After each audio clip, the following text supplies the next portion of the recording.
कृत्वा कृतकृत्यास्यस्तन्नमामि गजाननम् यस्य निःश्वसितं वेदायो वेदेभ्योऽखिलं जगत् निर्ममेतमहं वन्दे विद्यातीर्थमहेश्वरम् अविद्याभानुसन्तप्तो विद्यारण्यमहं भजे यदर्ककरतप्तानामरण्यं प्रीतिकारणम् महादेवं त्रिनयनं भस्मोद्घोषितविग्रहम् चिन्मुद्रितकराम्भोजं दत्तात्रेयं नमाम्यहम् सदाशिवसमारम्भान् शङ्कराचार्यमध्यमाम् अस्मदाचार्यपर्यन्तां वन्दे गुरुपरम्पराम् नमः सदसस्पतये नमः सखीनां योगाणां चक्षुषे नमो दिवे नमः पृथिव्यै సభాయ నమః. చాలా సప్తాహ దీక్షగా మనం ఇక్కడ వేద విచారణం అంటే ధర్మ విచారణం అంటే సద్గోష్ఠి. సత్తు అంటే ఓం తత్సదితి నిర్దేశ పరమాత్మ. పరమాత్మని తెలుసుకోవాలి అంటే పరమాత్మ ఏ ప్రకారంగా మనని ఉండమన్నాడో ముందు తెలుసుకోవాలి. ఏ ప్రకారంగా ఆయనని మనం పొందాలో తెలుసుకోవాలి. ఆ ప్రకారంగా సద్గోష్ఠిలో 6వ రోజుకి నింపాదిగా వచ్చాము. ఇవాళ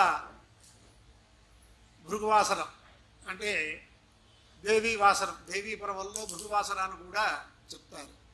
భృగువారే శతం ధీమాన్ వఠయత్ వత్సర మాత్రకం అని కూడా ఉంటుంది. అంచేత అటువంటి రోజు మళ్ళీ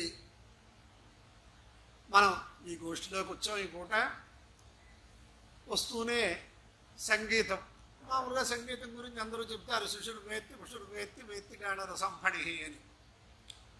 ఇది ఆహ్లాదంగానే కచేరీలు వింటాం అలవాటు చేసుకుంటున్నాం. కానీ అమ్మవారి దగ్గర పూర్తిగా ఆ సంకీర్తన చేసి ఆవిడ దివ్యానుగ్రహం పొందటం ఎలాగా, ఏ నియమములతోటి మనం సంగీత సాధన చేస్తే వర్షం కావాలంటే వర్షం రావాలి, వర్షం ఆగాలంటే వర్షం, అలాంటివి కూడా ఉన్నాయి. మరి అవన్నీ కావాలి అంటే ఒక సాధన కావాలి, ఒక ఆచారం కావాలి, ఒక వ్యవహారం కావాలి. చేత వేదానికి సాంగోపాంగంగా వేదాధ్యయనం అంటే దాంట్లో ఉపవేదాల్లోకి ఈ గంధర్వ వేదం సంగీతం కూడా వస్తుంది. అందుచేత ఆ ప్రకారంగా ప్రారంభంలో ఇక్కడ సంగీత కీర్తనం కూడా ఏర్పాటు చేసి వచ్చిన వారికి ఆహ్లాదంగాను అమ్మవారి అనుగ్రహం చిరంజీవులు పొందటానికి కూడా ఒక ఏర్పాటు చేసినందుకు సంతోషం. ఇంకొక విషయం, ఆ రామ్మూర్తి గారు ఎవరు కనిపించట్లేదు, ఎందుకు కనిపించట్లేదు అనుకున్న స్థితిలో ఇవాళ అనుజులు వారు కనిపించారు. సరే వస్తూనే మరి వాళ్ళు ఆర్గ్యుమెంట్కి సిద్ధంగా ఉంటారు. జడ్జిమెంట్ ఇచ్చిన వాటికి మీద కూడా ఆర్గ్యుమెంట్కి వెళ్ళిపోతూ ఉంటారుగా. అంచేత ఆయన ఒక చిన్న మాట మాట్లాడారు,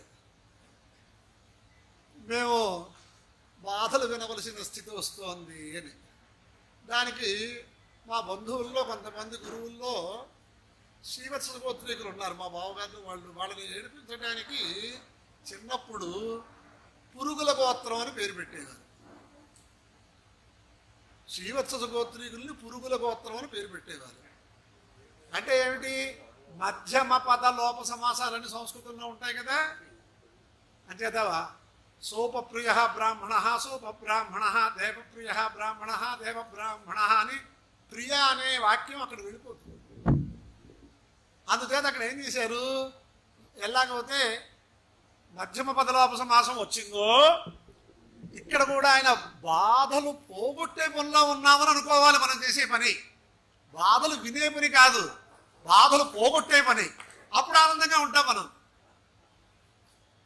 చేత ఎవరికైనా సరే ఇప్పుడు ఈ దుర్గే స్మృతాహరసి భీతిమశేష జంతో అనే వాక్యం ఎందుకు చెప్పాను నేను, ఆవిడ స్వస్థుల చేతను స్మరింపబడితే విశేషమైనటువంటి శుభాన్ని ఇస్తుంది. అలాగే బాధల్లో ఉన్న వాళ్ళ చేతను స్మరింపబడితే బాధలు పోగొడుతుంది.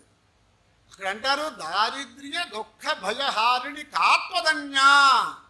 నీకంటే ఎవరున్నారమ్మా అంటే ఏమిటి? సర్వోపకారకరణాయ సదార్ద్ర చిత్త. ఎప్పుడు మనందరికీ ఉపకారం చేయటానికి, మనందరినీ ఉద్ధరించడానికి ఆ మాతృదేవతా స్వరూపంగా ఆవిడ ఉంటుంది కదా అని చెప్పారనమాట.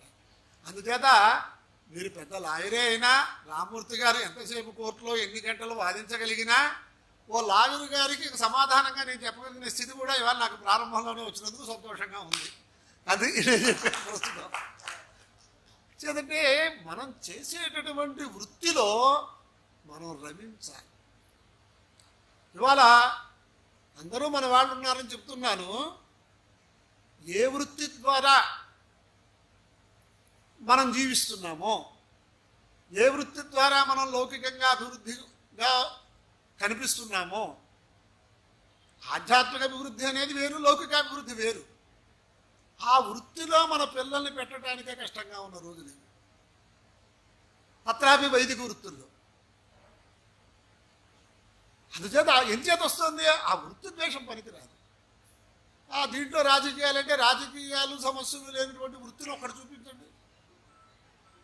అందుచేతే ఒకటి అంటాడు కర్మసు కౌశలం అనే శ్రీకృష్ణ పరమాత్మ వాక్యానికి బంధకమపి కర్మ యథా బంధకన్న భవతి తథా కర్మాచరణం కౌశలమిత్యర్థ అని వ్యాఖ్యానం చేశారు శంకర భగవత్పాదుల వారు. అందుచేత ఆ ప్రకారంగా మనం ఆనందంగా ఉన్నాం. జీవుడికి వేదాంతంలోకి వెళ్తే జీవుడికి ఆనందం స్వాభావికమా దుఃఖమా అని పెద్ద విచారణ చేశారు. కాదండి, జీవులందరూ కూడా ఎప్పుడూ అనేక బాధల్లో ఉంటున్నారు, జీవుడు స్వభావమే దుఃఖము అని ఓ మాట మాట్లాడి, అయినా దుఃఖం స్వాభావికం అవుతే దుఃఖాన్ని పోగొట్టడం అనేది ఎవరి వల్లైనా అవుతుందా? గుడస్య మాధుర్యం స్వభావం. ఆ గుడం నుంచి మాధుర్యం పోగొట్టడం కుదురుతుందే? అలాగే మీరు ఏ విషయాన్ని తీసుకున్నా సరే దానికి స్వభావమైన విషయాన్ని పోగొట్టడం కుదరదు. అంచేత పుటం పెట్టినా బుద్ధి మారదరా అంటూ ఉంటారు. ఎన్ని పుటాలు పెట్టినా ఆయుర్వేద శాస్త్రంలో పుటాలు పెడతారుగా. అందుచేత నాయన దుఃఖం అనేది స్వాభావికం కాదు, ఆగంతుకం, వచ్చి పడింది. స్వాభావికం అంటామండి, వాళ్ళు వీళ్ళు ఎన్ని చెప్పినా మీది అది ఆగంతుకమే. అది పోగొట్టుకోవడానికి మీరు చేసేటటువంటి ప్రయత్నాలు సరిగ్గా ఉంటే అవి సఫలం అవుతాయి, లేకపోతే బాధపడుతూ ఉంటారు. ఇది మీరు ఎక్కడైనా ఏ వైద్యాలయం దగ్గరికి వెళ్ళినా మీరు అలాగే చూసుకోవచ్చు. అలాగే శరీరంలో అస్వాస్థ్యం వల్ల బాధపడుతున్న వాళ్ళు కూడా దాన్ని మరిచిపోయి ఆనందంగా ఉండేవాళ్ళు అనేక మంది ఉన్నారు. పోలియో వాళ్ళు ఉన్నారు, వీళ్ళు ఉన్నారు. పాపం ఏదో పూర్వజన్మ కృతమైన కర్మవాసన వల్ల వాళ్ళకి అటువంటివి వచ్చాయి, కానీ వాళ్ళు ఆనందంగానే ఉన్నారు. కానీ అన్నీ ఉన్నవాడు ఆనందంగా ఉండలేకపోతున్నాడు. మరి ఇక్కడ ఏమైంది? డబ్బు లేదు కాబట్టి వాడు దరిద్ర దోషంతో బాధపడుతున్నాడు, డబ్బును వాడు బాధపడుతున్నాడు. అంటే ఆ వచ్చిన బాధలు ఎలా పోగొట్టుకోవాలో తెలియదు. ఎలా పోగొట్టుకోవాలో తెలుసుకోవాలి అంటే ఆధ్యాత్మిక మార్గంలోకి రావాలి. ఎవరి కోసమో, కుటుంబ సభ్యుల కోసము, భార్య కోసము, పిల్లల కోసము, తల్లిదండ్రుల కోసం, అందరి కోసం ఆలోచిస్తూ ఉన్నాం. అసలు ముందు మన కోసం మనం ఆలోచించుకోవాలిగా. ఎవరికి వాడు జీవుడు. ఏక ఏవ ప్రజాయతే జంతు ఏక ఏవ విలీయతే. ఒకడే ఉత్పన్నుడవుతున్నాడు, ఒకడే వెళ్ళిపోతున్నాడు. దీని గురించి ఆధ్యాత్మికంగా చాలా విశేషమైనటువంటి జ్ఞానం సంపాదించాలి అంటే అనేక గ్రంథాలు చదవక్కర్లేకుండా మనం చక్కనైనటువంటి స్ఫూర్తిని పొందటానికి సర్వాన్ని కూడా ఒకే శ్లోకంలో సంగ్రహించి అక్కడ పెట్టారు మహానుభావులు. దీన్ని బ్రహ్మశ్రీ బాలవ్యాస వ్యాకరణం వారణాసి సుబ్రహ్మణ్య శాస్త్రి గారు బాగా చెప్పేవారు. ధనాని భూమౌ పశవశ్చ గోష్ఠే భార్యా గృహద్వారి జనా శ్మశానే దేహశ్చితాయాం పరలోక మార్గే జీవానుగో గచ్చతి ధర్మ ఏకః. అంటే ఇది మామూలుగా ఈ గోష్ఠిలో కొంచెం వేదాంత విషయాలు కూడా మనం స్పృశించుకుంటే కొంతలో కొంత బాగా ఉంటుంది అనుకుంటే మొట్టమొదట్లోనే వస్తున్నాయి. లోకాన్ని దృష్టిలో పెట్టుకుని జీవుడు సుఖంగా ఉండాలంటే ఎటువంటి ఆలోచన, ఎటువంటి జ్ఞానం పొందాలి? మనం కష్టపడి ధనం సంపాదిస్తున్నాం. ఎవరైనా కష్టపడుతూనే ఉన్నారు. దుర్మార్గంగా కూలీలోకి చేసేవాడు కూడా కష్టపడతాడు, రిస్క్ తీసుకుంటాడు. మరి వాడు అంత కష్టపడి సంపాదించాడు, ఏదో నగలో ఏవో చేయించుకున్నారు. అవన్నీ కూడా నా గురించి ఇంత కష్టపడ్డాడు, ఇంత రిస్క్ తీసుకున్నాడు, ఇతను వెళ్ళిపోతున్నాడు, జీవుడు కూడా వెళ్ళిపోతామంటే అవి ఏమన్నా వస్తున్నాయా మనతోటి? ఏ లాకర్లో పెట్టినవి, ఏ బీరువాలో పెట్టినవి అక్కడే ఉండిపోతున్నాయి. ధనాని భూమౌ. కొన్న నా గురించి బెంగళూరు వచ్చి డైమండ్స్ కొనుక్కున్న వాళ్ళు కూడా నాకు తెలుసు, ఇంకో చోటికి వెళ్ళి డైమండ్స్ కొనేవాళ్ళు తెలుసు. అంతల్లా నా గురించి కష్టపడి ఆయా నగరాలకు వెళ్ళి అవన్నీ తీసుకొచ్చాడు అని జాలితో మనతో పాటు ఏమైనా వస్తాయా? అవి రావు. ఎక్కడ పెట్టినవి అక్కడే ఉంటున్నాయి. సరే, పశవశ్చ గోష్ఠే. కొంతమంది ఆవుల్ని చాలా బాగా, ఇవాళ పొద్దున్న భగవంతుడి దయ వల్ల భాస్కర్ రావు గారితో ఒక డాక్టర్ గారు నిన్న వచ్చారు, రవిచంద్ర గారిని. ఆయన యొక్క సౌశీల్యం చూస్తే ఒక స్థాయికి వచ్చినటువంటి వైద్యుల దగ్గర అంత సాత్వికత ఉంటుందా అని అనిపించింది నిన్న రాత్రి నేను వచ్చి చూశాక. సరే, వారు ఒక దేవాలయం నడిపిస్తున్నారు, అక్కడ గోవులు చూసాం. అంటే గోవుల్ని మేపేవాడు చాలా సంతోషం కలిగింది. గోవుల్ని మేపేవాడు ఆ పిల్లల్ని, ఆ దూడల్ని పేర్లు పెట్టి కూడా నింపాదుగా మళ్ళీ మచ్చిక చేస్తాడు. ఎంత మచ్చిక చేస్తాడంటే ఇప్పుడు మరి అవి జరుగుతున్నాయో లేదో తెలియదు కానీ గంగిరెద్దుల్ని తీసుకొచ్చిన వాళ్ళు ఆ గంగిరెద్దు యొక్క కాలు తన మీద పెట్టుకుంటాడు వాడు. అయ్యి బాబా, ఆ కాలు పెడితే వీడు ఏమైపోతాడు అని అంత భయపడతారు కొంతమంది. కానీ చిన్నప్పటి నుంచి పెంచడం వల్ల ఏదో టెక్నిక్ తెలుస్తుంది వాడికి, ఎక్కడ పెడితే ఏమీ అవ్వదు. అంటే అంత మమకారంతా గంగాం యమునాం సరస్వతీం అని ఉంటుంది ఆపస్తంభ సూత్రం. ఆ ప్రకారంగా పేర్లు కూడా పెట్టుకుని దాన్ని పెంచుతున్నారు. అటువంటి గోవులైనా మనం వెళ్ళిపోతుంటే కూడా వస్తున్నాయా? అక్కడే ఉండిపోతున్నాయి. పశవశ్చ గోష్ఠే భార్య భార్యాభర్తలో పరస్పరం అని ఒకటి ఉంది. వీళ్ళిద్దరిలో ఒకళ్ళు వెళ్ళిపోతే ఒకళ్ళు కూడా వెళ్ళిపోతున్నారా? ఇక్కడే ఉండిపోతున్నారు. ఇంకా నాకు ఇంతమంది ఆప్తులు ఉన్నారు, శిష్యులు ఉన్నారు, అనుచర వర్గం ఉంది, సేవకులు ఉన్నారు, వీళ్ళందరూ అంతవరకే వెళ్తున్నారు. ఓన్లీ వీళ్ళందరినీ తీసేయండి. మనం ఈ దేహం కోసం తాపత్రయపడి వైద్యాల కోసం ఎన్ని తాపత్రయాలు పడుతున్నాం. ఇతర దేశాలు కూడా వెళ్ళి వైద్యాలు చేయించుకునే వాళ్ళు ఉన్నారు. ఈ దేహమైనా మనతో వస్తుందా? దేహశ్చితాయా, పరలో గమనం తప్పదు. అప్పుడు ఎవరు వస్తున్నారండి? ధర్మానుగో గచ్చతి జీవ ఏకః. ఒక్క మనం చేసినటువంటి ధర్మం కానీ మనం ఆచరించినటువంటి అధర్మం కానీ వస్తున్నాయి మనతో. అందుచేత మొత్తం మీద ఇది సంగ్రహంగా ఎవరైనా కాదని చెప్పినవాడు ఎవరు లేరు. ఇది జరుగుతున్నది లోకంలో మనకు కనిపిస్తుంది. అదిగో మన అధ్యక్షుల వారు కూడా వచ్చారు. డాక్టర్ గారి కంటే మరి జగద్గురువుల యొక్క హృదయంలో ప్రవేశించి ఇంత సంస్థకి, ఇంత ఆధ్యాత్మిక సంస్థకి అధ్యక్షులుగా ఉన్నారు అంటే అది ఆయన వైద్య రంగంలో ఎన్ని రకాలైన డైరెక్టర్లు లేకపోతే పెద్ద ప్రైజులు తీసుకోవచ్చు. జగద్గురువుల యొక్క మనస్సులో ప్రవేశించి ఇటువంటి ఆధ్యాత్మిక సంస్థకి మీరు ఉండాలి అంటే అది వారి ఆధ్యాత్మికంగా అభివృద్ధిలోకి రావాలంటే 3 ఉండాలి. 3 కారణాలు అక్కడ ఉంటేనే ఒక కార్యం పుడుతుంది. ఆ వ్యక్తి యొక్క పూర్వపుణ్యము, వంశ పెద్దల యొక్క పూర్వపుణ్యము, విశిష్య మాతాపితృల యొక్క పూర్వపుణ్యం ఉంటే కానీ రాలేదు. ఆ 3 పుణ్యాలు కలిస్తేనే ఆధ్యాత్మికంగా పైకొస్తారు. చేత అటువంటి వైద్యుల్ని అడిగినా ఇంతకంటే ఏమీ చెప్పలేదు. ఈ చింత ఎవరికైతే ఉంటుందో, చింత అంటే ఇక్కడ బాధ కాదు, ఆలోచన, చింతనం, వాడు ఏ అడుగు వేసినా ఆనందం కోసము, ఆనంద పెట్టడం కోసమే చేస్తాడు. అప్పుడు ఏమైపోతుంది? జీవుడికి దుఃఖం, ఆగంతుకం వచ్చింది పోతుంది. అంత పెద్దవారు ఎన్ని రకాలైనటువంటి ఇంటెన్సివ్గా ఐసీయూలో అంటారు, వెంటిలేటర్లు అంటారు, ఎక్కడ పెట్టినా నేను ఇవాళ అందులో మాట మాట్లాడాను. ఆస్తిక వైద్యులు, నాస్తిక వైద్యులు అంటే దేవుడు ఉన్నాడంటారు, దేవుడు లేడంటారు, వాళ్ళ ఇష్టం. అవి ఇద్దరు ఒక మాట మాట్లాడతారు. అక్కడికి వెళ్ళాక కూడా చూడండి, క్రిటికల్ పరిస్థితుల్లో మా ప్రయత్నం అంతా మేము చేశాం, తర్వాత భగవద్ అనుగ్రహం ఎలా ఉందో, దైవానుగ్రహం ఎలా ఉందో అంటారు దేవుడిని నమ్మిన వాళ్ళు. దేవుడిని నమ్మని వాళ్ళు కూడా ఉన్నారుగా, వాళ్ళేమంటారు? మీ లక్క ఎలా ఉంటుందో అంటారు. లక్క అంటే కనిపించేది కాదు, అదృష్టం, అదృష్టమే భగవంతుడు. ఏం చెబుతాం మనం? అలా ఎవడైనా సమన్వయం చేయాలిగా, చేయకపోతే వాటి సమాధానం రాదు. ఎవరైనా ఎంతటి వారైనా ఒక అపూర్వమైన అంటే మన దగ్గర లేనటువంటి ఒక శక్తిని ఒప్పుకుంటే కానీ దేనికి సమాధానం కుదరదు.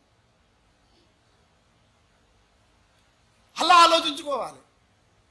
ఎంచేత మన శాస్త్రంలో పూర్వంలో చేసుకున్న దానివల్లే ఇటువంటివన్నీ వస్తాయి.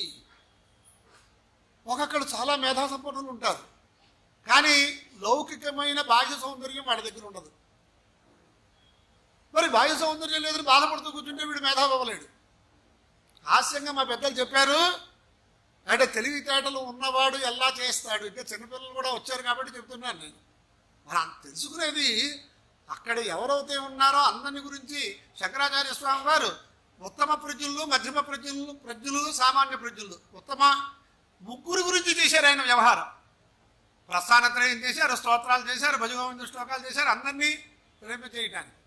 అందుచేత ఒక ప్రపంచ మేధావి అయిన సైంటిస్ట్ ఉన్నట్టు ఒక ఆయన గురించి ఈ మిస్ వరల్డ్ ఇలాంటి వాళ్ళు ఉంటారుగా సౌందర్యవతులు, ఆవిడ బాగా వింది, ఈవిడికి బాగా విశేషమైనటువంటి ఖ్యాతి వచ్చింది. మీకు ఏం కావాలి అంటే ఫలానా వారితో నాకు ఇంటర్వ్యూ ఏర్పాటు చేయండి అని అడిగింది ఈవిడ. చిన్నప్పటి నుంచి ఆయన గురించి వింది, ఏర్పాటు చేశారు. చేశాక ఏమిటమ్మా అని అడిగేట. ఆవిడ పాపం చెప్పిందిట, అమాయకురాలో లేకపోతే పెద్ద కోరిక ఉందో ఏముందో మొత్తం బయట పెట్టేసింది ఆవిడ. అయ్యా మీ గురించి నేను చిన్నప్పటి నుంచి వింటున్నాను, ప్రపంచ ప్రసిద్ధమైన మేధావులు, సరే నాకేమో ప్రపంచ సుందరి వచ్చింది, అందుచేత ఇప్పుడు నాకు ఒక కోరింది మీ దగ్గర పెడుతున్నాను అని ఆవిడ. ఏమిటన్నట్ట, మీరేమో మరుగుజ్జుగా ఉన్నారు కదా, నేను ఈ ప్రకారంగా ఉన్నాను కదా, మన ఇద్దరం వివాహం చేసుకుంటే పుట్టేవాడు మీ తెలివితేటలతోటి నా సౌందర్యంతో పుడితే ప్రపంచంలో అందరికంటే ఇంకా పెద్ద స్థాయిలోకి వచ్చేస్తాడు కదా అని అడిగింది ఆవిడ. పాప ఆయన ఏమీ కంగారు పడలేదు. అంత అంటే కూచిపూడి నృత్యం చేసే వేదాంతం సత్యనారాయణ శర్మ గారు ఎవరో పేరు విన్నాను, లండన్లో భామా కలాపం ఆయన ప్రదర్శన ఇస్తే ఆయనకి ఎంత కావాలంటే అంత ఇచ్చేసి ఆమెని వివాహం చేసుకుంటా మాకు ఏర్పాటు చేయండి అని అడిగట. ఈయన పురుషుడు స్త్రీ భామా కలాపం చేశాడు అక్కడ. ఈయన చరిత్రలోనే విన్నాను. అలాగే ఈయన అన్నట్ట తిరగబడితేను అన్నట్ట, అంటే నా రూపం వచ్చి నీ తెలివితేటలు వస్తే ఏమవుతాడమ్మా, అలాంటివి నువ్వు కోరుకోవద్దు అన్నట్ట. అంటే తెలివి ఎలా ప్రవర్తించాలి, తెలివితోటి ఎలా ఆలోచించాలి అనేది కూడా మనం తెలుసుకోవాలి. అందుచేత ఆ ప్రకారంగా తెలుసుకుంటే మనం ఏదైనా అసలు మన గురించి మనం ఏం ఆలోచించుకుంటున్నాం. ఎన్నిసార్లు చెప్పినా లోకంలో కొన్ని చోట్ల కొన్ని సంఘటనలు వింటూ ఉంటే, ఇప్పుడు నిన్న మన సెక్రటరీ గారు అచ్యుతరామయ్య గారు ఆయనకి వచ్చినటువంటి ఒక మెసేజ్ చదివి వినిపించారు. అంటే ఇక్కడ ఏదో కొంతమంది ఉన్నారు కదా, ఎంతమంది వచ్చారు, అసలు విశాఖపట్నంలో ఎంతమంది ఉన్నారు, ఎవరికి ఏం కావాలి, ఇంత బోర్డు పెట్టామని అనుకోవచ్చు గాక. కొంతమంది ప్రయత్నం చేసే ఉత్సాహంగా ప్రయత్నం చేసే కార్యకర్తలకి 10 మంది వస్తే సంతోషంగా ఉంటుంది. కానీ మా పెద్దలు చెప్పారు, మీరు 3 మార్కెట్లు చూసుకోండి. బంగారం మార్కెట్టు, కూరగాయల మార్కెట్టు, చేపల మార్కెట్, ఊడుపుచ్చుకోండి. ఎక్కడ ఎంతమంది ఉంటారో తెలుసుకోండి. అప్పుడు మీకు మనం చేస్తున్న పనిలో నిరుత్సాహం రాదు. ఎక్కువ మంది సభ్యులు ఉన్నారా లేదా అనేది ఆలోచన ఉండదు. వచ్చిన వాళ్ళల్లో రత్నాలు ఉన్నాయా లేవా, ఆలోచించే విధానం కూడా మన పెద్దవాళ్ళు చెప్పారు.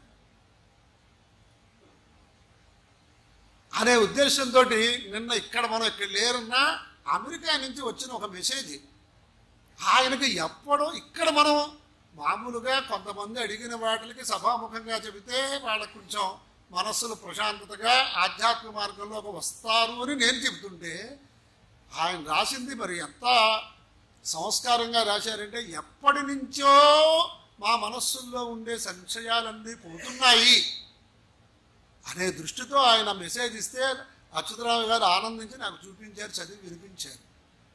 చేత అలా కూడా ఉంటాయి ప్రయోజనాలు. మనకి ఇవాటికి వాళ్ళ వెంటనే ప్రయోజనం కావాలంటే ఎదురుగుండానే ప్రయోజనం పొందామనే వాళ్ళు లేకపోయినా మనం మంచి పని చేస్తే ఆ ప్రయోజనం వచ్చి తీరుతుంది అని ఇటువంటి సాధనాల వల్ల ఇక్కడ మనం చెప్పుకుంటున్నది ఆయా దేశాల్లో ఉంటూ విని ఆనందించే వాళ్ళు కూడా ఉన్నారు. కాబట్టి ఇది అందరికీ తెలియాలి, ఆధ్యాత్మిక మార్గంలో ఉన్న వాళ్ళకి తెలియాలనే ఉద్దేశంతో ఏర్పాటు చేస్తున్నప్పటికీ దీని ద్వారా వినేవాళ్ళు ఎక్కడెక్కడి నుంచి వింటూ ఉన్నా నేను వారందరికీ కూడా సభాముఖంగా ఒక మనవి చేస్తున్నాను. ఇవి ఆధ్యాత్మిక కార్యక్రమాలు. దీంట్లో మంత్రాలు వస్తూ ఉంటాయి, స్మృతులు వస్తూ ఉంటాయి. ఇవి పవిత్రంగా వినటానికి యోగ్యమైనప్పుడే వినాలి. కానీ ఇతర వార్తలు, ఇప్పుడు పెద్ద పెద్ద పీఠాల వాళ్ళు కూడా ఈ కార్యక్రమాలు రాలేకపోయినా మన భక్తులందరూ చూసి రాలేకపోయారని బాధలు మర్చిపోతారని వాళ్ళ కార్యక్రమాలు కూడా పెడుతూ ఉంటారు. అవి ఇక్కడికి వచ్చినప్పుడు ఎంత పవిత్రంగా ఉంటామో అవి వినేటప్పుడు కూడా అంత పవిత్రంగా ఉంటేనే కొంతవరకు ఉపయోగం ఉంటుంది. కానీ కాలక్షేపానికి మనం ఏదో రైలు కోసం కూర్చున్నప్పుడు ఏవో పనులు కాలక్షేపానికి చేస్తున్నాం కదా అనేటట్టుగా మాత్రం ఆధ్యాత్మిక విషయాలు ఎవరూ కూడా వినద్దు అని ఎక్కడి నుంచి ఎవరు వింటూ ఉన్నా మొట్టమొదటిగా నేను మనవి చేస్తున్నాను. ఇంకేదంటే దాని పవిత్రతని కాపాడాలి అంటే మా బంధువు ఒకరు ఎస్ఎస్ దశక అని చాలా పెద్ద మిలిటరీలో చాలా పెద్ద పదవులన్నీ పొందారు. ఆయన చిన్నప్పుడు నాకు ఒక మాట చెప్పారు. సుమారు ఆయన చెప్పి కూడా ఒక 45 ఏళ్ళు అవుతుంది. ఆయన మా ఇంటికి వచ్చినప్పుడు మా బావగారు ఆయన ఏం చెప్పారంటే, మన వాళ్ళకి సిక్కులకి ఉండేటటువంటిది నేను చూశాను రా అబ్బాయి, వాళ్ళకి ఎంత అభిమానం ఉంటుందో వాళ్ళ మత విషయాల్లోనూ స్వయంగా చూశాను అన్నారు. ఆయన ఆ పర్యటనలో గురుద్వారాకి తీసుకెళ్ళినట్టే అమృతసర్లో ఎవరో జోళ్లతోటి ఆనంద సాహిబ్ గ్రంథం అనుకుంటే వాడి పేరు ఏదో ఉంది, ఆ గ్రంథం ఇలా తీద్దాం అనుకుంటే వాడు కొట్టినంత పని చేశాట, జోళ్ళు తీ అప్పుడు ముట్టుకోక. అంటే ఆ గ్రంథం ముట్టుకోవటానికి కూడా నువ్వు జోళ్లతోటి ముట్టుకోవటానికి వీలు లేదు. అది మనకి ఎవరికైనా ఉందా? దేనికి వెళ్ళినా ఏ పుస్తకాలు చూసినా అసలు అటువంటి లోపల నుంచి అటువంటి ప్రేరణ ఉందా మనకి అని అడిగాడు ఆయన. ఇది ఒప్పుకోవాలి అక్కర్లేదా? అంచేత ఇవాళ నేను చెప్పేది, ఇప్పుడు ఇక్కడ ఉన్న వాళ్ళు కూడా ఏదైనా ఇంటి దగ్గర ఏదైనా మంచి కార్యక్రమాలు చూస్తున్నా ఉంటే పవిత్రంగా ఉన్నప్పుడే వినండి. అది విన్నందుకు ఒక పవిత్రమైన అంతఃకరణ శుద్ధి కలుగుతుంది. కాలక్షేపానికి మాత్రం అశుచిగా ఉన్నప్పుడు మాత్రం వినద్దు అని ఈ ముఖంగా నేను ఆ విషయాన్ని కూడా ప్రసంగవశాత్తు చెప్తూ, ఇవాళ నిన్న ఉపనయన సంస్కారాన్ని గురించి మాట్లాడుకుంటూ కొన్ని విషయాలు నేను నాకు తెలిసినంత తెలుపుడు చేయగలను, కానీ ఎక్కువ విషయాలు నేను చెప్పలేను కదా. ఇది ప్రారంభంలో అసలు ఈ విషయాలు ఎందుకు తెలుసుకోవాలి, ఆధ్యాత్మిక మార్గంలో ఎందుకు ఉండాలి అనేది కూడా ప్రతివాడు ఆలోచించుకోవాలి. దానికి మహానుభావులు ఒక గురువులు ఆయన దగ్గరికి వచ్చిన ఆశ్రితుడికి చెప్పినటువంటి ఉపదేశాన్ని ఒక్కసారి స్మరిస్తే మనందరికీ కూడా ఒక రకమైనటువంటి స్ఫూర్తి కలుగుతుంది అని ఆ ఉపదేశాన్ని స్మరిస్తున్నాను. మహతా పుణ్యపుణ్యేన క్రీతే యంకాయనౌస్త్వయా పారం దుఃఖో దధేర్గంతుం తరయావన్న భిద్యతే. పెద్దల దగ్గరికి వస్తే ఆశీర్వాదం చేయాలి, మంత్రాక్షతలు ఇవ్వాలి. మరి ఇవాళ ఏ జగద్గురు సంస్థానంలో పాదుకా క్షేత్రంలో ఉన్నామో వారి దగ్గరికి వెళ్తూనే ఉన్నాంగా మనం. వారి దగ్గర కొంతమంది పెద్దలు తరించడానికి మార్గాలు అడిగిన వాళ్ళు ఉన్నారుగా. అందుచేత అల్లా వచ్చినటువంటి ఒక భక్తుడి గురించి ఆయన మాట్లాడిన మాటలు. అసలు నువ్వు ఈ మనుష్య శరీరం అనే దాన్ని ఏ ప్రకారంగా సంపాదించుకున్నావో నీకు తెలుసా? చూడండి ఎలా ఉన్నారు. మహతా పుణ్యపుణ్యేన క్రీతే యంకాయనౌ స్త్వయా. యంకాయనౌ త్వయా క్రీత. ఇక్కడ శరీరం అనే పడవ అని పెట్టారు. పడవ నౌక. పడవ దీని మీరు మార్గం, ఒక గమ్యస్థానాన్ని చేరటానికి కావలసినటువంటి సాధనం. షిప్ అనండి, ఇంకోటనండి, ఏదో పేరు పెట్టుకోండి ఉన్నాయిగా. ఇక్కడ కాయనౌహు శరీరం అనే నౌహు, శరీరం అనే నౌక. అసలు ఇలా ఎవరైనా ఆలోచించారా? వాడు అంటున్నాడు, ఆ గురువు గారు అంటున్నారు శిష్యుడితోటి, నువ్వే కొనుక్కున్నావయ్యా ఈ శరీరాన్ని అనేటప్పటికీ వాడికి కొనుక్కున్నావు ఉంటాడేంటి అంటే, ఈ శరీరాలు భాషాంశ జీర్ణాన్ని యథావిహాయ నవాని గృహాన్ని నరోపరాణి. మనం ఎలాగైతే వస్త్రాలు జీర్ణమైపోయాయని మనం మార్చేస్తున్నామో అలాగే శరీరాలు మారిపోతాయిగా. ఈ మారిపోయిన శరీరాల్లో ప్రస్తుతం ఇదానీంతనమైనటువంటి ఈ మనుష్య శరీరాన్ని నువ్వు కొనుక్కున్నావు అని చెప్తున్నాడు. అంటే కొనుక్కున్నావు క్రీత, నువ్వు ఖరీదు చేసి కొనుక్కున్నావు అంటే నాయన దేంతో కొనుక్కున్నావో కూడా చెప్పాలిగా. మహతా పుణ్యపుణ్యేన, మహత్తరమైనటువంటి ఒక పుణ్యాన్ని, పుణ్యద్రవ్యం అంటే కొనుక్కునే రూపాయలుగా మార్చుకుని నువ్వు కొనుక్కున్నావయ్యా. మామూలు డబ్బులు అవుతాయి, మళ్ళీ మళ్ళీ సంపాదించుకోవచ్చు. పుణ్యాన్ని వ్యయం చేసుకుని నువ్వు కొనుక్కున్నావు. అనేక జన్మల్లో చేసుకున్న పుణ్యం వల్ల ఈ శరీరం లభించింది అన్నారు. ఆశ్చర్యంగానే ఉంది. మరి నౌక అని ఎందుకన్నారండి అంటే, పారం దుఃఖో దధేర్గంతుం. దుఃఖో దధే, దుఃఖ సముద్రం అంటే పునరపి జననం. ఎప్పుడు మనం గుర్తుపెట్టుకుంటూనే ఉండాలి ఇలాంటి విషయాలు. పునరపి జననం, పునరపి మరణం, పునరపి జననీ జఠరే శయనం. ఇవి రాకుండా కోరుకోవాలిగా. అంచేత అటువంటి దుఃఖ సంసార సముద్రాన్ని దాటడానికి కొనుక్కున్నావయ్యా. అంటే నువ్వు ఏ వస్తువు ఎందుకోసం కొనుక్కున్నావో తెలియాలిగా. కొన్ని ఆభరణాలు ఉన్నాయి, ఫంక్షన్ పెట్టుకునేప్పుడు ఏ పెళ్ళిళ్ళకో పేరెంటాలకో పెట్టుకుని వెళ్తాను, రోజు పెట్టుకోంగా ఓ మీటింగులకో. అందుచేత ఆ ప్రకారంగా దీన్ని నువ్వు కొనుక్కున్నది, పుణ్యం అనేది వ్యయం చేసుకుని కొనుక్కున్నది దేనికోసం? పారం దుఃఖో దధేర్గంతుం. దుఃఖమనే సముద్రాన్ని దాటడానికి కొనుక్కున్నా తరయావన్న భిద్యతే. మరి నౌక అంటున్నారు ఏమిటో, నాకు దాని గురించి కూడా తెలుసుకోవాలని ఉంటుందిగా జిజ్ఞాస. అంటే అక్కడ మనం ఇవాళ కొంచెం లౌకిక వార్తల్ని దృష్టిలో పెట్టుకు చూస్తే, ఈ గోదావరిలో ఒక పడవ గల్లంతయింది, సముద్రంలో ఒక నౌక గల్లంతయింది. అంటే పడవ వెళ్తుంటే మునిగిపోయి దాంట్లో ఇవన్నీ మనం చూస్తూనే ఉన్నాం. ఎందుకు గల్లంత అవుతుంది? అది వెళ్తున్నప్పుడు దానికి ఏదైనా ఒక రంధ్రం వెళ్ళి దాంట్లో నీరు చేరిపోతే అది గల్లంత అయిపోతుంది. అంటే అక్కడ కారణం ఏమైంది? ఒక రంధ్రం అయింది. తరయావన్న భిద్యతే.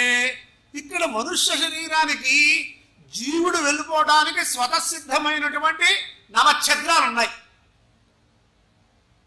ఈ ఛద్రాల్లోంచి ఎప్పుడు వెళ్ళిపోతాడో అందుచేతే ప్రాణులకి మరణము ప్రకృతి, జీవనం వికృతి అని కూడా కాళిదాసు సంపాదించాడు. వికృతి జీవనముచ్యతే.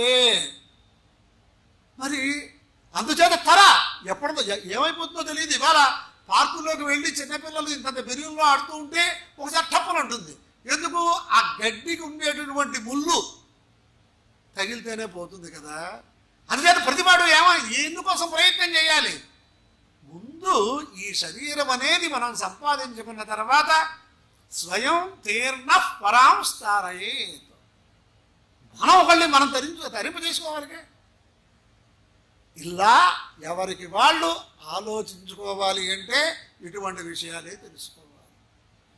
తెలుసుకోవాలి అంటే ఆధ్యాత్మిక మార్గంలో ప్రయాణం చేసేవాడు తెలుసుకోవలసింది ఏమిటి? యచ్చ కామసుఖంలోకే యచ్చ దివ్యం మహత్సుఖం తృష్టాక్షయ సుఖస్యైతే నార్హత షోడశీం కళాం. ఇప్పుడు ఇక్కడ ఉన్నవాళ్ళు ఎవరి వృత్తుల్లో వాళ్ళు విశేషంగా ఆర్జించుకోవడానికి ఈ కాలాన్ని కూడా వ్యయం చేసుకోవచ్చు. అది కానీ దేనివల్ల ఏ సుఖం వస్తే ఆ సుఖం వల్ల ఎంతవరకు మనకి ఆనందం కలుగుతుంది? యచ్చ కామసుఖంలోకే మనం పంచ ఇంద్రియ సుఖములు పొందుతూ ఉంటాం. జిహ్వేంద్రియం చేతను, నాసికేంద్రియం చేతను, శ్రోత్రియేంద్రియం చేతను, చక్షురేంద్రియం చేతను, ఇలాగ పంచేంద్రియముల చేతను పంచ ఇంద్రియ సుఖములు పొందుతాం. అవి సంపూర్ణంగా ఆకలేస్తోందని పూర్తిగా 3-4 రోజులకు కావలసిన భోజనం మళ్ళీ మనం చేయలేము. ఎంత మనకి ఇష్టమైన పదార్థాలైనా కాస్త కొంతవరకు గొంతు దిగేదాకానే చేస్తాం, కానీ తర్వాత మనం తినలేము. ఇంకొకటి, ఒక ఇంద్రియం ఒక సుఖాన్ని అనుభవిస్తూ ఉంటే జిహ్వేంద్రియం, శ్రోత్రేంద్రియం వచ్చి ఆ సుఖానికి ప్రతిబంధకం చేస్తుంది. అంటే ఏమిటండి? ఏదో సెల్ ఫోన్ వచ్చింది, హాయిగా భోజనం చేస్తున్నాం, మాట్లాడడం, ఏదో వార్త వచ్చింది, ఈ ఇంద్రియ సుఖం పోయింది, ఆ ఇంద్రియం ద్వారా కష్టపడిపోయింది శరీరం. ఇలా చేసుకుంటే పంచేంద్రియ సుఖములు క్షణికములు. యచ్చ కామసుఖంలోకే కాదండి, స్వర్గాది లోకాలు వస్తాయి, వైకుంఠానికి వెళ్తాం, కైలాసానికి వెళ్తాం అంటే పూర్తిగా వేదాంతంలోకి వెళ్ళటానికి కావలసిన మార్గాలు చెబుతున్నారు. ఇప్పటికిప్పుడు మనం వేదాంతంలోకి వెళ్ళలేము, లౌకిక ప్రవృత్తులు మనకి ఇంకా పోవట్లేదు. అంచేతే వేదాంత శాస్త్రం గురించి ఇవాళ అనేక రకాలైన ఉపన్యాసాలు వచ్చేస్తూ ఉంటాయి. కానీ వేదాంత బోధలు వినాలి అంటే మనకి కావలసిన అర్హత ఏమిటి అంటే అనుబంధ చతుష్టయం, నిత్యానిత్య వస్తు వివేకము, ఇహాముత్ర ఫలభోగ విరాగము, శమదమాది షడ్గుణ సంపత్తి, ముముక్షుత్వం. ఇవన్నీ లేకుండా ఎంత విన్నా మనకి ఏమీ ఉపయోగం లేదు. అంచేత ఆ దాంట్లోకి వెళ్ళాలి అంటే యచ్చ దివ్యం మహత్సుఖం. స్వర్గాది లోకాల్లో చాలా దివ్య సుఖాలు ఉన్నాయంటే క్షీణే పుణ్యే మర్త్యలోకం విశంతి. అక్కడ ఆ కాలం అయిపోయాక మళ్ళీ మనం తాపత్రయపడవలసిందే మళ్ళీ ఇక్కడికి వచ్చి. అది శాశ్వతంగా లేదు. అంచేత మీరు ముందు ఏం చేస్తారు అంటే తృష్ణాక్షయ సుఖాన్ని పొందడం ప్రయత్నం చేయండి. అంటే మనకి అలం ప్రత్యయ బుద్ధి, మనకి ఉన్నది చాలు, మనకి కూడు గూడు గుడ్డ ఉన్నాయి, మనకి వచ్చే దాంతో ఒక విహితమైన వృత్తి పెట్టుకున్నాము, దాంతో వచ్చేది మనకు చాలు. మనం చేసే వృత్తితోటే వాడేమో ఇంకా బాగా బంగారు ఇటుకలతోటే గోళ్ళ కట్టుకుని ఇల్లు కట్టుకుంటున్నాడు, వాడు నేను ఒకేసారి చదువుకున్నాము అనుకుంటే బాధ ఏమీ లేదు. భగవంతుడు రాసి పెట్టినప్పుడు ఒక కార్యం జరుగుతాయి. అందుచేత తృష్ణాక్షయాన్ని పొందాలి ముందు. అంటే మితిమీరిన ఆశని వదిలేయాలి. అందుచేతే ఒక మంచి మాట చెబుతారు, ఎవరైనా సరే కింద కొండ ఎక్కేటప్పుడు కానీ కొండని దిగేటప్పుడు కానీ కిందకి చూడకుండా మెట్లకేసి చూడకుండా వాడు దిగాడా కృష్ణాత్మ అయిపోతాడు. అంటే ఎక్కేటప్పుడు చూస్తూనే ఎక్కాలి పై మెట్టు మీద, దిగేటప్పుడు ఒక్కొక్క మెట్టు మీద రావాలి. అంటే కింద చూపు కావాలి. మనకంటే తక్కువ స్థితిలో ఉన్నవాళ్ళు అనేక మంది ఉంటారు, వాళ్ళకంటే మనం ఉత్తమంగా ఉన్నాంగా ఎంత ఆనందంగా ఉంటామండి. ఈ ఈ ఆనందం పొందటానికి పల్లెటూరులో శరణ్యం కానీ పట్టణంలో శరణ్యం ఇది లేదు, అవకాశం లేదు. చూడండి, మీరు పల్లెటూరు సంప్రదాయాలు తెలుసున్న వాళ్ళు కనుక ఉన్నట్లయితే ఓ ధనవంతుడు ఉంటాడు, ఓ 30 మంది మధ్యతరగతి వాళ్ళు ఉంటారు, ఓ 70 మంది మామూలు తరగతి వాళ్ళు ఉంటారు. కానీ గ్రామత్వైన కట్టుబాటు అందరికీ ఒకటే. వాళ్ళు ఐశ్వర్యవంతులు కదా అని వాళ్ళ ఇళ్ళకి వీడి వెంపర్లాంటి వెళ్ళరు. వాళ్ళు వచ్చి వీళ్ళింటికి మా ఇంట్లో ఫంక్షన్ భోజనానికి రమ్మని ఇంటికి వచ్చి చెబితేనే వెళ్తారు వాళ్ళు. చివరికి వాళ్ళకి సేవకులు ఉన్నారు కదా, సేవకుడి చేత కబురు చెబితే వెళ్తే కూడా దోషం రాశాడు ధర్మశాస్త్రంలో.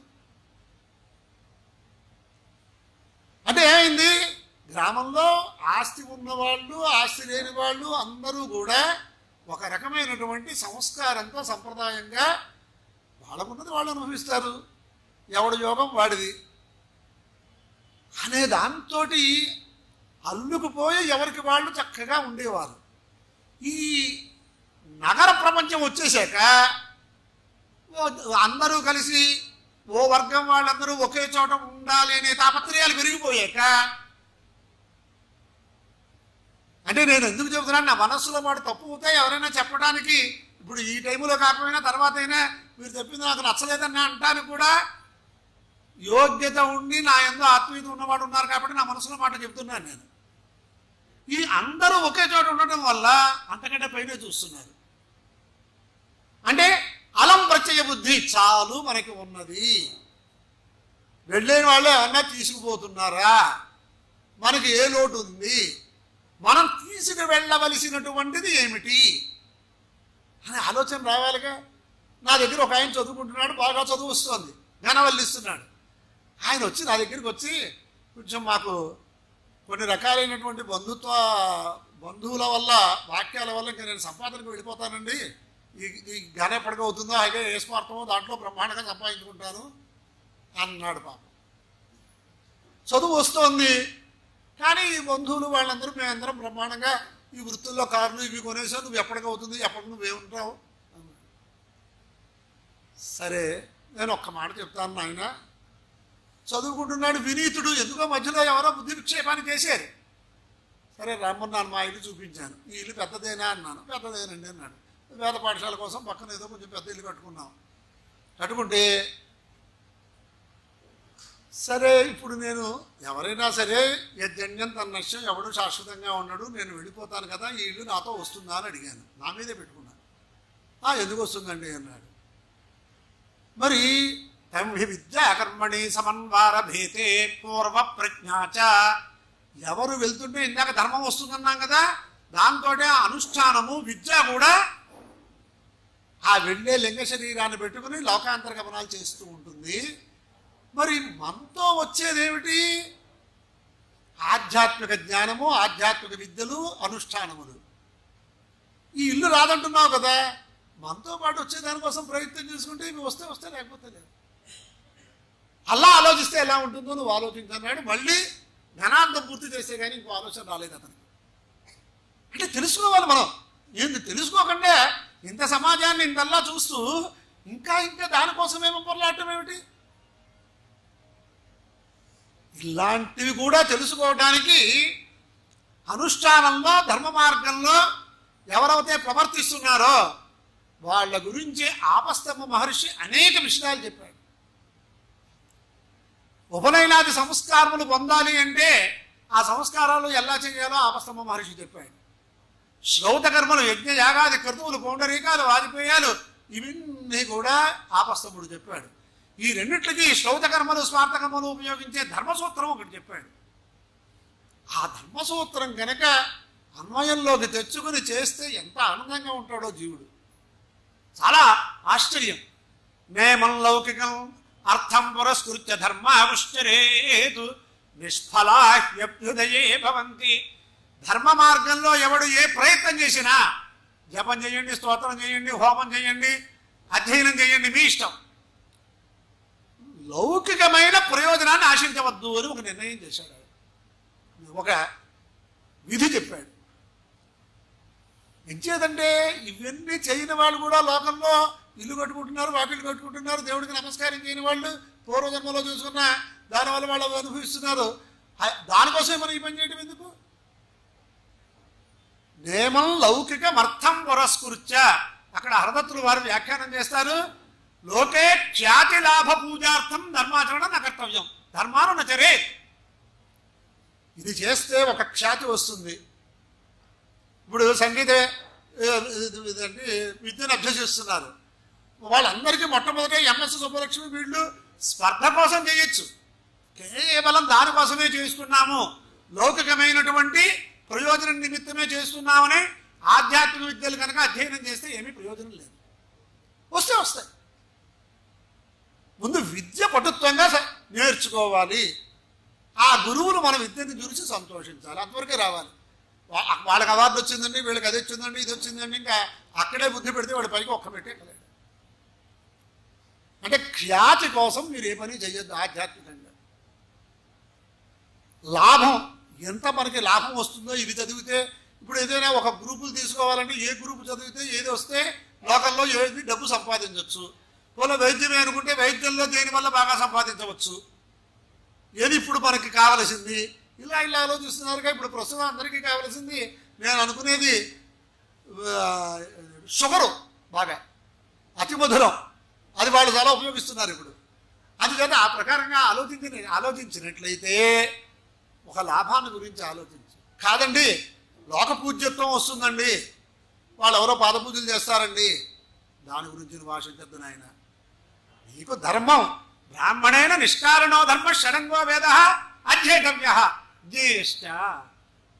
నిష్కారణ ధర్మం ఉన్నప్పుడు అక్కడ పతంజలి మహాభాష్యంలో రాస్తారు ఫలాభిసంధి వినైవా. నీ కర్తవ్యం నువ్వు చేయి. కర్మణ్యేవాధికారస్తే మా ఫలేషు కదాచన మా కర్మ ఫలహేతుర్భోర్ మాతే సంగో స్వకర్మణి. అలా నువ్వు కర్తవ్యం చేయి, హాయిగా ఉంటావు. నేను ఒకసారి ఎవరో వ్యాపారం చేస్తున్నటువంటి వాళ్ళు ఏదో నన్ను 4 మంచి మాటలు చెప్పమని తీసుకెళ్ళారు. తీసుకెళ్తే ఏదో ఒకటి చెప్పాలిగా, నేను ఏదో చెప్తానని అనుకుని ఆశించారు. వాళ్ళు అనుకున్నట్టుగా చెప్పకపోయినా ఏదో మాట చెప్పి రావాలిగా, లేకపోతే నాకు కప్పి షార్వా నాకు కప్పరు. అప్పుడు నేనేమన్నానంటే ఇదే శ్లోకం చెప్పాను, కర్మణ్యేవాధికారస్తే మా ఫలేషు కదాచన.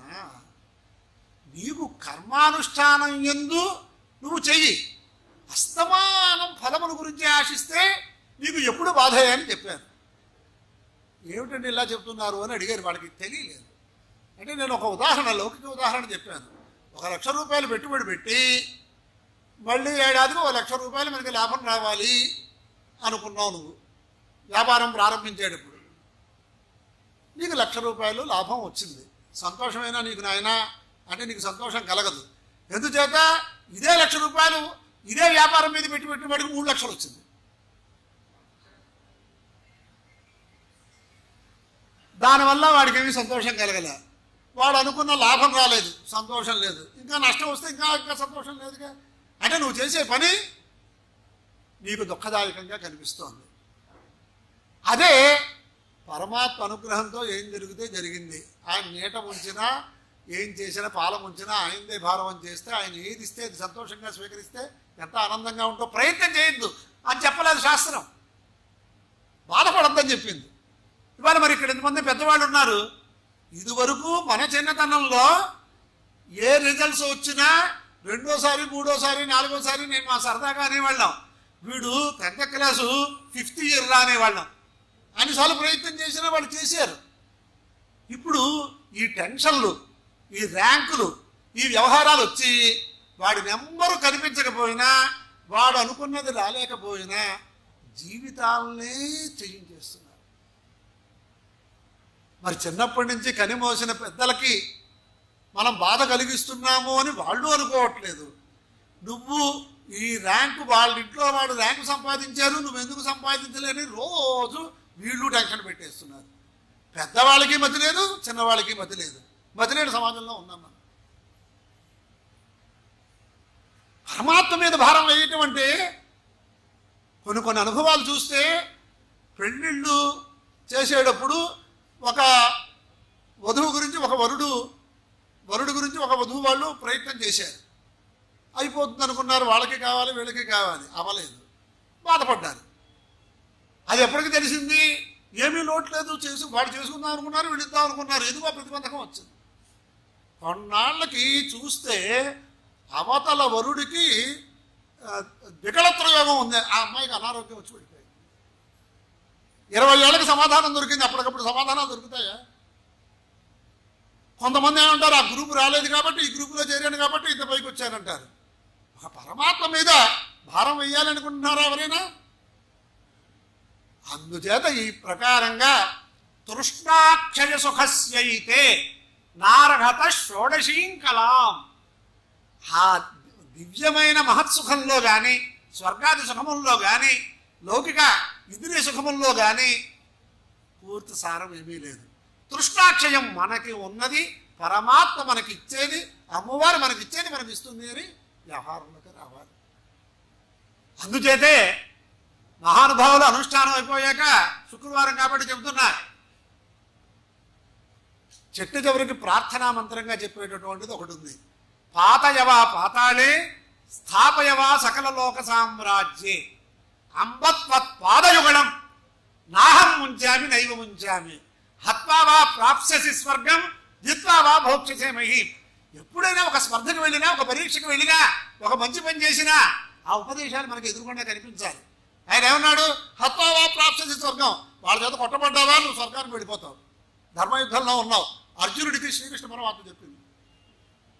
జిత్వా వా భోక్ష్యసే మహీం, ధర్మంగా పరిపాలన చేస్తావు, నీకు ఏదైనా పర్వాలేదు, నువ్వు నీ పని చేసుకో అన్నారు. ఇక్కడ అమ్మవారిని ప్రార్థించేటప్పుడు అంతా పూజ చేయండి, హోమం చేయండి, నవావరణార్థం చేయండి, ఏదైనా చేయండి. చిట్టచివరిని ఏమన్నారు? అమ్మవారిని పాతయవా పాతాళే, అమ్మా నీ అనుగ్రహం వల్ల, పూర్వజన్మ సుకృతం వల్ల ఏదో మనుష్య జన్మ వచ్చింది, ఇక్కడ చేశాను. ఏ దుష్కృతాలు ఉన్నాయో నాకు తెలియదు, అవి అనుభవించాలి అన్నా నువ్వు విసిరికొట్టు, పాతాళలోక పర్యంతం విసిరికొట్టు. ఇంకా ఇక్కడ ఉద్యోగాలు సద్యోగాలు ఇంకా వీటి గురించి చెప్పేదేముంది? పాతయవా పాతాళే స్థాపయవా సకల లోక సామ్రాజ్యే. సకల లోక సామ్రాజ్యం అంటే ఆత్మ సామ్రాజ్యం కంటే ఇంకోటి లేదు. ఆ స్థాయిగా పరిపూర్ణమైనటువంటి ఆనందానైనా నువ్వు అక్కడైనా ఇచ్చి నన్ను రక్షించు. 2 రకాలుగా నేనేమి అంబాని నిన్ను పిలిచాను, అమ్మా అని. పాదయుగళం నాహం ఉంచాను నైవ ఉంచాను. నీ పాదపద్మములను నేను విడిచిపెట్టను కాక విడిచిపెట్టను. ఇప్పుడు ఏమంటున్నాం మనం? ఎవరో ఏదో చెప్పారు, ఓ సిద్ధాంత్ గారు చేసేసామండి, అదేం రాలేదండి, ఆ గుళ్ళోకి వెళ్ళమన్నారని వెళ్ళాం. ఇంకో సిద్ధాంత్ గారి దగ్గరికి వెళ్ళాం, ఇంకో గుళ్ళోకి వెళ్ళాం. ఏంటి ఎలాగా? ఒక డాక్టర్ గారి దగ్గర ఒక కోర్సు వాడిన తర్వాత మళ్ళీ వెళ్తే ఆయన ఈ కోర్సు వల్ల విద్యుడైనటువంటి ఆ వైద్యుడు ఏం చేస్తాడు? ఈ కోర్సు వల్ల నయం అవుతుంది అనుకున్నా అవలేదని మళ్ళీ మందులు చెట్టు మారుస్తున్నాడా లేదా? ఇంకా ఇది కాదు, ఈయన దగ్గర తగ్గట్లేదండి అని ఇంకో చోట వెళ్ళిపోతున్నాడు, ఆయన మళ్ళీ ప్రారంభిస్తున్నాడు. ఆయన వాళ్ళకి అవకాశం ఎక్కడ ఇస్తున్నాం మనం? వెళ్ళేది కూడా లౌకికమైనటువంటి ప్రచారాలకి, ఆర్భాటాలకి వెళ్తున్నామా, సత్తా తెలుసుకుని వెళ్తున్నామా? చేత ఇవాళ ఎవరెవరు ఎలా ఉండాలో కూడా మనకి ఒక విమర్శపూర్వకమైనటువంటి ఉపదేశాలు కూడా మనకు కనిపిస్తున్నాయి. నువ్వు ఫలం ఇచ్చినా ఇవ్వకపోయినా సరే నేను విడిచిపెట్టను అంటే ఎంత విషయం అండి. ఒక ఆయన వచ్చారు ఏదో సమస్యల్లో, ఏదో ఇది కాస్త భగవంతుని ప్రార్థించవయ్యా, సమస్యల్లో కుంతీదేవి సమస్యలు కోరుకుంది, అందుచేత శశ్వత్ విపదస్సంతు అని ఇలా కోరుకుంది, అందుచేత ఇది చెయ్యవయ్యా అంటే నేను దేవుడు నమ్మనండి అన్నాడు. ఉపాయం చెప్పమన్నాడు. ఎందుకు నమ్మవయ్యా అన్నాను. ఆయన నేను ఎన్ని వారాలు చేస్తున్నానో తెలుసా అండి, శనివారం చేస్తున్నాడు, శుక్రవారం చేస్తున్నాడు, ఏదో సోమవారం నక్కం చేస్తున్నాడు, ఇలా చెప్పుకొచ్చాడు. అంటే ఏం చేస్తున్నావయ్యా అన్నాను. భోజనం మానేస్తున్నాను అన్నాడు. అంటే మన వాళ్ళు వారాలు చేస్తుంటే భోజనాలు మానేస్తారుగా, ఒంటిపూట భోజనం చేస్తారుగా, భోజనం మానేసి ఏం చేస్తున్నావయ్యా అన్నాను. ఏం మాట్లాడలేదు. అంటే అమ్మవారు అన్నం మానేసి 1 డజన్ ఇడ్లీలు తిని 1 డజన్ పూరీలు తింటే నిన్ను అనుగ్రహించేయాలా? ఆ రోజు నువ్వు ఏదైనా విశేషంగా ఆ దైవం తాలూకు ఉపచారాలు ఏమన్నా చేశావా? మరి ఇలా ఉన్నారు సమాజం, లోకం ఇలా ఉంది. ఇంకా అక్కడి నుంచి అక్కడెక్కడో మన మతం కాని మత సంస్థలకు కూడా వెళ్ళి దండం పెట్టుకుంటే మనకేదో వస్తుందంటే వెళ్ళిపోతున్నారు మన వాళ్ళు. అంటే లోక దృష్టి. అమ్మవారి దగ్గర ఏమని అడగాలి? బాధ్యత అమ్మవారి మీద పెట్టాలా అక్కర్లేదా? మత్సమ పాతకీ నాస్తి పాపఘ్నీ త్వత్సమానహి ఏవం జ్ఞాత్వా మహాదేవి యథాయోగ్యం తథా కురు. ఎంత బాగా ప్రార్థన చేసేటటువంటివి ఉన్నాయి అమ్మవారి దగ్గర. ప్రారంభించి మత్సమ పాతకీ నాస్తి, నాతో సమానమైనటువంటి పాపాత్ముడు లేదా పాపాత్మురాలు లేదు అని ముందు నివేదిస్తున్నాడు. ఇక్కడ మళ్ళీ పూర్వపక్షం ఏమిటంటే దేవుడి దగ్గర పూజ చేస్తూ అమ్మవారితో మాట్లాడుతూ నాకంట పాపాత్ముడు లేడని చెప్పడం ఇది బాగా లేదండి అని ఒక ఆయన. ఆయన అక్కడే తెలుసుకోవాలి, ఈ శరీరం మనుష్య శరీరం అనేదే పుణ్యపాప మిశ్రిత కర్మఫలం. కేవలం పుణ్యకర్మ కాదు, పుణ్యకర్మ ఫలము కాదు, కేవలం పాపకర్మ ఫలం కాదు. అటువంటిది నవఛద్రాల నుంచి నవబలాలని స్రవించేటటువంటి శరీరాన్ని ధరించున్నాక ఇటువంటి శరీరాలు లేకుండా చేయటానికి కూడా ఒక పద్ధతి. కానీ నాకు తెలియకుండా ఈ వైశ్వదేవానుష్ఠానం పంచమహాయజ్ఞానుష్ఠానం ఎందుకు? తెలియకుండా చేసే పాపాలన్నీ పోవటానికి. రోజు 5 రకాలుగా పాపాలు మనకు సంక్రమిస్తాయని. అవన్నీ జలముల ద్వారా, కూరల ద్వారా, తిరగటం ద్వారా అనేక రకాలుగా వస్తాయి పాపాలు. అంచేత అవన్నీ మనం ఏం చేస్తున్నామో మనకు తెలుసా? విధి విధానంగా దేవతా పూజకి ఉపకరించేటటువంటి పుష్పములు పత్రములు కోసేటప్పుడు కూడా ఒక పద్ధతి ఉంది. దానికి భిన్న పద్ధతిలో చేసిన దోషమే. అంచేత ఏమన్నాడు ఆయన? ఎంత హుందాగా మాట్లాడుతున్నారో చూడండి. మత్సమ పాతకీ నాస్తి, నా అప్లికేషన్లో ఇంతే ఉంది. కానీ నీ దగ్గర ఎందుకు చెబుతున్నాను? పాపగ్రహీత్ వత్సమానహి, పాపాలు కొట్టేటటువంటి వాళ్ళల్లో నువ్వు నాకు తల్లివి కాబట్టి నీకంటే ఎవరూ లేరు. ఎంచేత నా మలమూత్రాలనే పడేసింది కదా తల్లి. ఏవం జ్ఞాత్వా మహాదేవి, నేను ఏమి ఇక్కడ ఇంత పని చేశాను, అంత పని చేశాను, సహస్రనామార్చన చేశాను, శ్రీచక్రార్చన చేశాను, ఏమీ చెప్పట్లేదు నీకు. ఏం జరిగిందో అంతా నువ్వు తెలుసు కాబట్టి ఇలాగే తెలుసుకుని యథాయోగ్యం తథాకురు. ఎంత బాగా ఉందండి.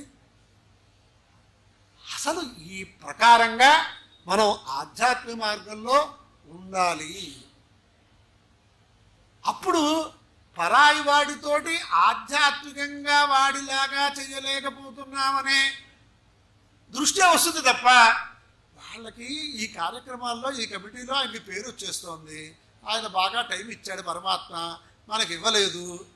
ఏమిటి ఆధ్యాత్మిక సంస్థల్లో కూడా ఉండే బాధలు ఇవి. లేకపోతే పేరుకున్నారు వీళ్ళెవరు, నేనే చేసుకోవలసి వస్తుంది.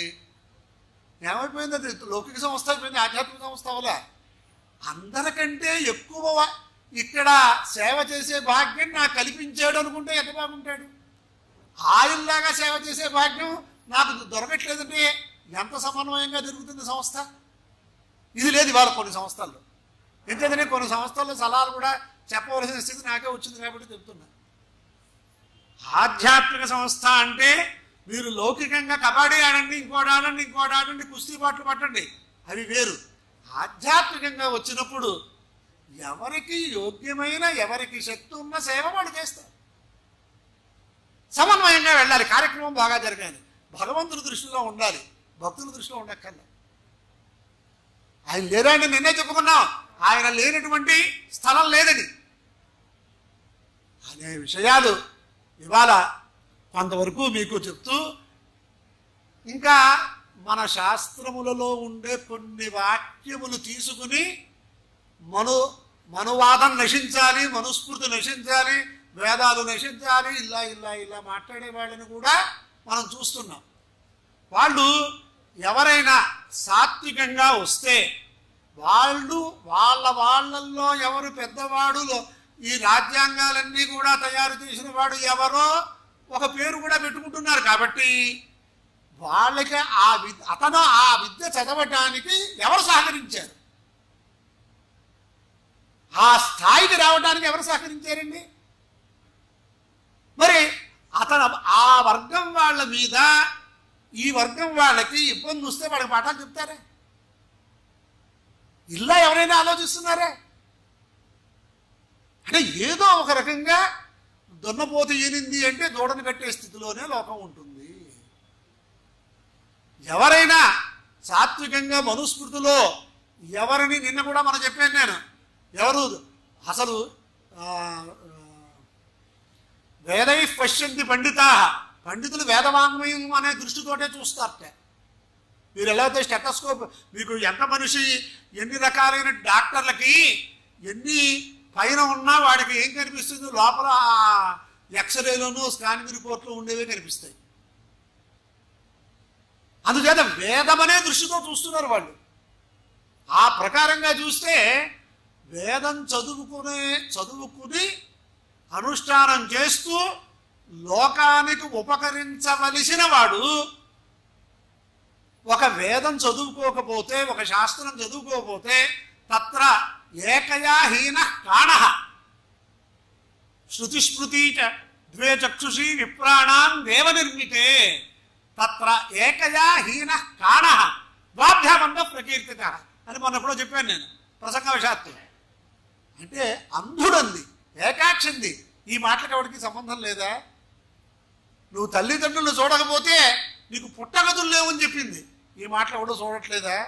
తత్కాలంలో కొన్ని వాక్యాలు ఇవ్వో వాళ్ళు ఇష్టం వచ్చినట్టు పట్టుకుని మన ఆధ్యాత్మిక మార్గంలో ఉన్న వాళ్ళకి బాధ కలిగేటట్టు చేస్తుంటే కూడా చూసి బాధపడి తలుపులు వేసుకునేవలసిన రోజులు వచ్చాయి. ఇదే వివేకంగా ఆలోచిస్తే మా దేశం మాకు కావాలని వెళ్ళిపోయిన వాళ్ళకి ఇది ఎప్పుడైతే దీంట్లో మెజార్టీ ప్రజలు హిందువులై ఉన్నారో హిందుస్థాన్ అని పేరు పెట్టుకుంచుకునే స్థాపత కూడా మనకి లేదు. ఏం చేస్తాం? అనుభవించవలసిందే. ఇవన్నీ లౌకికంగా ఉన్నా కలియుగం అనుభవించవలసిందే. అందుచేత కొన్ని విషయాలు హేతువులు లేకుండా హేత్వాభాషలు అంటారు, దాంతో ఇష్టం వచ్చినట్టు దుమ్మెత్తి పోసేస్తున్నారు. దాన్ని చిట్ట చివరికి సిలబస్సుల్లో కూడా వాళ్ళ ఇష్టం వచ్చినట్టు రాసి ఫలానా సమయంలో వేదాలు రచించారు, ఫలానా సమయంలో బ్రాహ్మణ భాగములు రచించారు. మన పిల్లలకి ఏదో కాస్త లౌకిక విద్య కావాలి అంటే అక్కడ ఉండే పుస్తకాల్లో వేదాలు రచించారా, వీళ్ళు రచించారనే వాళ్ళని తీసుకొస్తే వాళ్ళకి బుద్ధి చెప్పి మేము ఇవాళ 4 కోసుకోవాలండి మాకు తెలియక రాసేసామంటారు వాళ్ళు. అపౌరుషయమైనటువంటి వేదాలు రచించారంటారా? 6 ఎక్కడి నుంచో వచ్చి ఇక్కడ ఈ దేశంలో పెత్తనం చేస్తున్నారంటారా? వాళ్ళకి ఏం తెలుసు అంటున్నారు వాళ్ళు. మన భారతదేశ చరిత్ర ఎంత గొప్పదో వాళ్ళకి తెలుసా? ఎంత సనాతనమో ఎంత శాశ్వతమో తెలుసా? 12 జ్యోతిర్లింగాలు ఎలా ఉద్భవించాయో తెలుసా వాళ్ళకి? వాళ్ళకి పర్వలు లేక ఏదో ఒక డే పెట్టుకుంటున్నారు. ఫాదర్స్ డే, మదర్స్ డే, రూబుల్ డే, ఇంకోడే. మనకి ఏ రోజైనా పర్వదినం ఉంది మనకి అనేది మనం తెలుసుకుంటే వాళ్ళు అలా అరుస్తూ ఉండనివ్వండి. ధర్మానికి కొంచెం వృద్ధిక్షయాలు ఉంటాయి కానీ నాశనం ఉండదు. వృద్ధిక్షయాలు ఒక్కోసారి మనలో భగవంతుడు ఎవరిలోనైనా ప్రేరణ వస్తుందేమో అని కొంచెం నిరీక్షిస్తూ ఉంటాడు. అందరికీ సమాధానం చెప్తాడు. దేవాలయాల ఆస్తులు ఎందుకు ఇచ్చారో, ఆ దేవాలయ ఆస్తులు ఎందుకు వినియోగం చేయాలో తెలియకుండా తద్భిన్నంగా చేస్తుంటే పరమాత్మ ఆయన ఏమన్నా చూస్తున్నాడు. ఎవరైనా వాళ్ళల్లో వాళ్ళు పరివర్తనం తెచ్చుకుంటారా అని చూస్తాడు.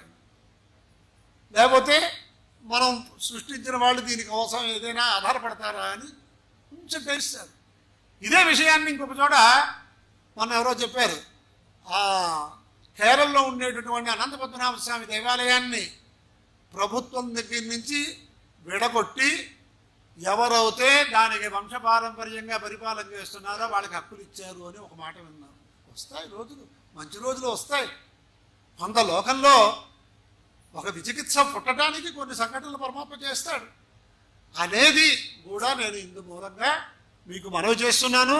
ఇంకా ఇవాళ కార్యక్రమంలో చాలా చెబుదాం అనుకున్నాను. ఏది ప్రారంభించానో, ఎక్కడికి వెళ్తున్నానో ఇదంతా తెలియని స్థితిలో ఉందేమో అని అనుకుంటున్నాం. నిన్న సంగ్రహంగానైనా కొన్ని విషయాలు మనం మనవి చేసుకోవాలి కాబట్టి కొంచెం వేదాంతాన్ని కూడా ఒకే విషయంలో వెళ్ళిపోతూ ఉంటే విసుగ్గా ఉంటుందిట.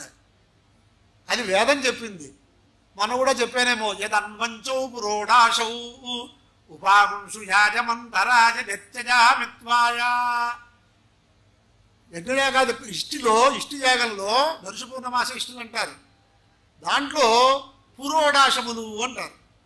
అంటే ఒక ద్రవ్యము, ఆ ద్రవ్యంతో హోమం చేస్తూ ఉంటే అగ్నిదేవుడికి ఆయా దేవతలకి ఈ హవిస్సులు తీసుకెళ్ళడంలో కూడా కొంచెం మామూలు చేసే పనే కదా, ఇది కొత్తది ఏదో అనుకుంటారని మధ్యలో ఆజ్య హోమాలు కూడా పెడతారు. కేవలం ఆజ్యమే, ఇక్కడ కఠిన ద్రవ్యం ఉండదు.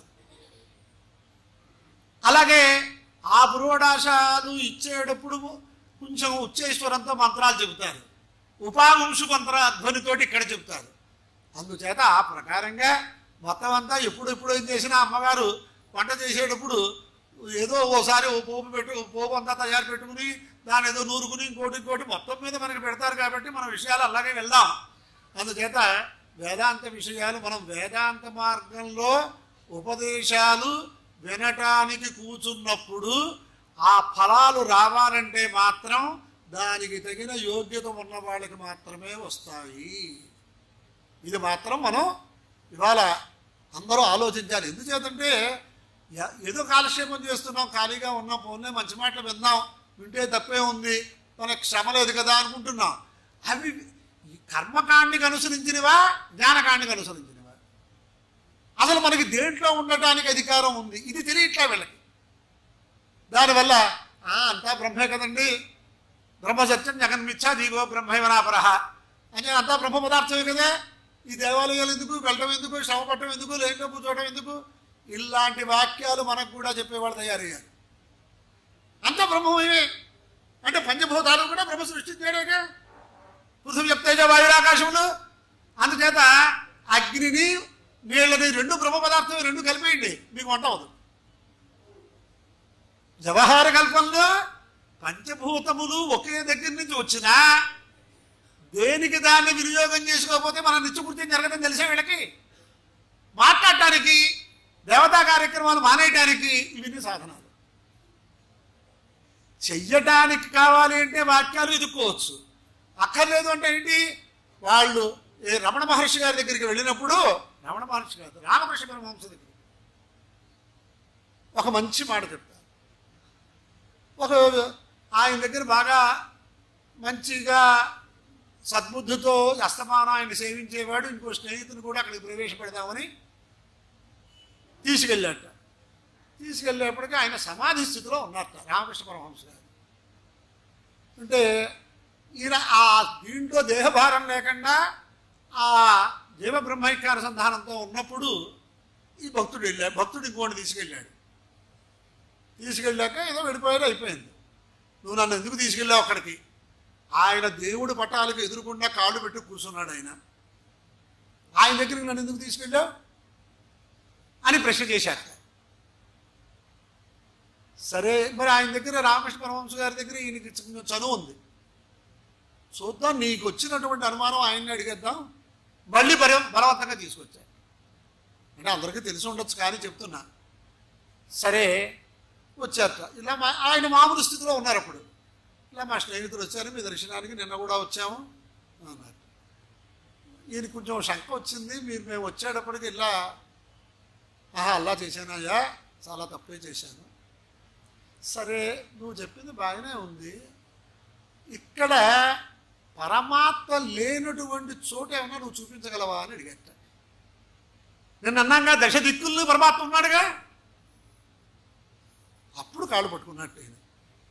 అంటే వాళ్ళ స్థాయిని బట్టి వాళ్ళ ఆలోచనలు ఉంటాయి. అంటే ఇలా కూడా మనస్సులో వైకల్యాలు సృష్టించడానికి కూడా సిద్ధంగా ఉంటాయి అభిప్రాయాలనే ఉద్దేశంతో ఇన్ని రకాలుగా చెప్పాను. ఇటు పైన నేను చెప్పేది ఏమిటి అంటే, నేను ఏదో సంధ్యావందనం గురించి శాస్త్రీయమైన పద్ధతిలో ఉపనయన సంస్కారం పొందినవాడు సంధ్యావందనం చేస్తే లోకానికి ఉపకారం అని, అలాగే వాళ్ళు విధి విధానంగా భోజనము ప్రాణాహుతులు తీసుకుని భోజనం చేసిన తర్వాత ఉత్తరాపోషణం వదిలితే రౌరవాది నరకాల్లో ఉన్న వాళ్ళకి కూడా ఉపకారం జరుగుతుంది అని ఈ 2 మాటలు నేను చెప్పాను. చెప్పి ఇవాళ దాని ఉపనయన సంస్కారాన్ని గురించి, ఇంకా అగ్నికార్యం గురించి, దాని గురించి చాలా విశేషాలు ఉన్నాయి. ఆ చిన్నపిల్లలకి చాలా విశేషంగా ప్రరోచన కలగడానికి తగిన వాక్యాలన్నీ కూడా అగ్నికార్యంలో ఉన్నాయి. అగ్నయే సవిధమాహారుషం బృహతే జాతవేదసే యథాత్మగ్నే సవిధా సమిధ్యసే ఏవం మామాయుషా వర్చసా సన్యామేధయా ప్రజయా పశుభి బ్రహ్మవర్చసేన అన్నాత్యేన సమేధయస్వ అని మనకి 16 హోమములు, 16 సప్తదశ. ఈ హోమములు చేసేటప్పుడు ఒక ఎండిపోయినటువంటి మోదుగు పుల్ల కానీ, రావి పుల్ల కానీ, మామిడి పుల్ల కానీ ఏదో ఒక సమయం దాంట్లో వేస్తున్నాం. అక్కడ అంటాడు అగ్నిని ఉద్దేశించి, నీ కోసం ఇది ఇస్తున్నానయ్యా. వీడు వేసిందే ఆ మంటలో ఒక పుల్ల వేశాడు. సమిధమా ఆహృతవానస్మి, అగ్నయే సమిధం ఆహృతవానస్మి, ఇది నేను సమర్పిస్తున్నాను. బృహతే జాతవేదసే, ఆయనకి అన్నీ నీకు తెలుసు కదా. జాతప్రజ్ఞ జాతవేదాహ అన్నప్పుడు ఇప్పుడు నేను ఈ సమిధ వేస్తే నువ్వు ఎలా ప్రజ్వరిల్లుతున్నావో, ఏవం మామాయుషా వర్చస, నన్ను మంచి ఆయుర్దాయంతో, ఆరోగ్యంతో, ధనంతో, మేధాశక్తితో వివాహం చేసుకున్నాక ప్రజోత్పాదన జ్యోతి నన్ను ఎప్పుడు కూడా అనుగ్రహించమని ఒక చిన్న పుల్ల వేసి కోరుతున్నాడు. ఇది అగ్నికార్యంలో ఉండే మహాత్వం. అలాగే ఇంకొక చిట్ట వరకు వెళ్ళిపోతే అగ్నికార్యంలో యోవాగ్నే భాగినకు సంతమథా భాగం చికీర్షతి అభాగమగ్నే తంకురు భామగ్నే భాగినం కురుస్వ. చిన్నపిల్లల స్పర్ధ ఉంటుంది. ఆ స్పర్ధలు కుయుక్తుల దగ్గరికి వచ్చేస్తుంది. అంటే అక్కడ అంటున్నాడు అగ్నితో, అంటే పరమాత్మతోటి మనకు ఉండేటటువంటిది చెప్పుకోవడానికి తగినటువంటి యోగ్యత ఈ మంత్రాల్లో కనిపిస్తుంది. హే అగ్నే సర్వదేవతా స్వరూప యహ భాగినకు సంతం అథ అభాగం చికీర్షతి. నేను ఆ ఫలాలకి యోగ్యుణ్ణే, కానీ నాకు ఆ ఫలాలు రాకుండా ఎవడో నన్ను కొంచెం ప్రయత్నం చేస్తున్నాడు. నీతో చెప్పుకుంటున్నాను అయ్యా, నేను ఎక్కడా ఎవరితో చెప్పుకోను. ఎవరి దగ్గరికి వెళ్ళి యాసిడ్ పోసేను ఎవడి మీద. ఇప్పుడు ఏదో అమెరికా సంస్కృతి ఎలా ఉంది, వాడు ఎవరి మీద కోపం వస్తే వాడు అక్కడికి తుపాకీ తీసి కాల్చేయడమే కదా. అలా నేను చేయనయ్యా అన్న అర్థం ఉంది దీంట్లో. యోమాగ్నే భాగినకు సంతమథా భాగం చికీర్షతి అభాగమగ్నే తంకురు మామగ్నే భాగినం కురు స్వాహ. నన్ను ఎవడవుతే చేస్తున్నాడో వాడికి భాగం లేకుండా చెయ్యి. నాకు నేను ఎంతవరకు చదువుకుంటానో అన్ని మార్కులు ఆ ప్రజెంటేషన్లో అవి వచ్చేటట్టుగా నన్ను అనుకోలేదు. అంటే నిజంగా మనస్సులో ఉన్నటువంటివి కూడా పరమాత్మతోటి చెప్పుకునే పద్ధతి. తుపాకులు కూర్చుని కాల్ చేసి యాసిడ్ పోసేది కాదు. అలాంటివన్నీ కూడా ఆ దాంట్లో ఉన్నాయి. అంచేత మొత్తం మీద ఈ అనుష్ఠాన పద్ధతిలో ఒక వృక్షాకారంగా చెప్పుకొచ్చాడు. విప్రో వృక్ష తస్య మూలం హి సంధ్యా వేదాశాఖా ధర్మకర్మాణి పర్ణా తస్మాన్మూలం యత్నతో రక్షణీయం చిన్నే మూలే నైవ శాఖాన పర్ణా.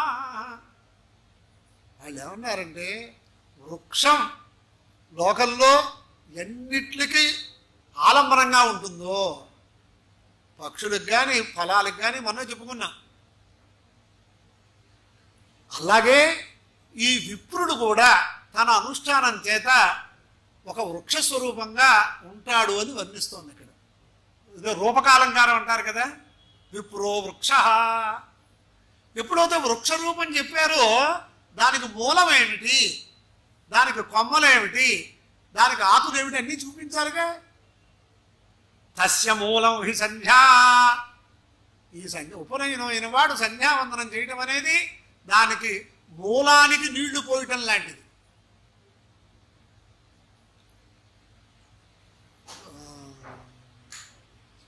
అని పర్ణా, వేదములన్నీ కొమ్మలు, ఆకులు పుష్పాలు ఫలాలు అన్నీ కూడా ఆకులు. ఇప్పుడు దీంట్లో రక్షించాలి అంటే ముందు దేన్ని రక్షించాలి మనం? ధర్మకర్మాణి పర్ణా తస్మాన్మూలం యత్నతో రక్షణీయం, యత్నత ప్రయత్నత మూలం రక్షణీయం. ఎందుచేత కొమ్మలు రాకపోయినా, కొమ్మలు కొట్టేసినా, ఆకులు రాలిపోయినా మూలం అనేది ఉంటే మళ్ళీ మళ్ళీ ఉద్భవిస్తుంది. చిన్నే మూలే నైవ శాఖాన పర్ణా, మూలం పోతే ఇంకా ఏమీ చేయలేం. అందుచేత సంధ్యావందనము గాయత్రి జపము అటువంటిది అని మనం తెలుసుకుంటే ఉపనయనం దగ్గర నుంచి ఇంకా వివాహం దగ్గరికి వెళ్ళాలి. మనం ఏదో ఇక్కడ రాయడంలో కూడా ఉపనయన వివాహాది సంస్కారములు శతరుద్రియ ప్రాశస్యం రాశారు. ఆ మూడిట్లోకి వెళ్ళాలి కదా, లేకపోతే మళ్ళీ ఇక్కడ ప్లేడర్లు లేకపోతే పెద్ద పెద్ద వాళ్ళు ఇక్కడ రాసిన దానికి ఏమన్నా దాని గురించి చెప్పారా అని మళ్ళీ అడిగితే ఏదో కాలక్షేపంగా మాకు తెలిసిన కథలు చెప్పారంటే అప్పుడు మళ్ళీ నాకే బాధ, అయ్యోని. అందుచేత ఇప్పుడు దాంట్లోకి వెళ్ళాలి.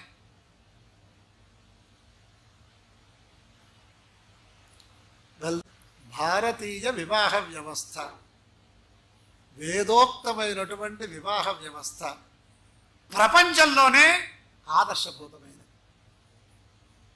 సీతారాముల వల్ల కానీ ఇంకా ఎవరి వల్ల అయినా సరే అది అందరిలో భారతీయ వివాహ వ్యవస్థ వంటి వ్యవస్థ ఎక్కడా లేదు అనే స్థితికి ప్రపంచంలో ఉన్నదాన్ని కూడా ఇప్పుడు మనం నింపాదిగా అటకెక్కించేస్తున్నాం. ఎందుకు అటకెక్కిస్తున్నామంటే నాకు ఒకే సమయంలో సుమారు 10 ఏళ్ల క్రితం ఏదో నాకుండే ఆత్మీయుల ఇళ్లల్లో ఇక్కడ కూడా వచ్చారు. నాకు చాలా విశేషమైన విద్యకి ప్రోత్సాహం చేసి నా యందు పుత్రవాత్సల్యాన్ని చూపించారు. ఆవిడ యందు నేను మాతృవాత్సల్యంలో చూపించానో లేదో తెలియదు. ఇక్కడే గరిబిడ్లో కూడా ఉద్యోగం చేశారు. మన కుర్తాళం మౌనస్వాముల వారికి పీఠానికి అత్యంత ఆప్తులు కొండా రామనాథరావు గారు, ఇంద్రమ్మ గారు అని.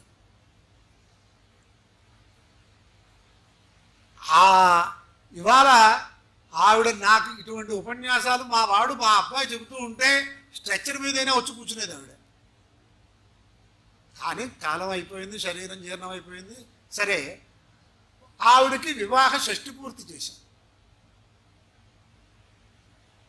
అలాగే ఇంకొక ఆప్తులు బేతరపట్ట విశ్వనాథశాస్త్రి గారిని వివాహ సప్తతి పూర్తి చేశాం ఒకే సమయంలో ఇంచుమించు.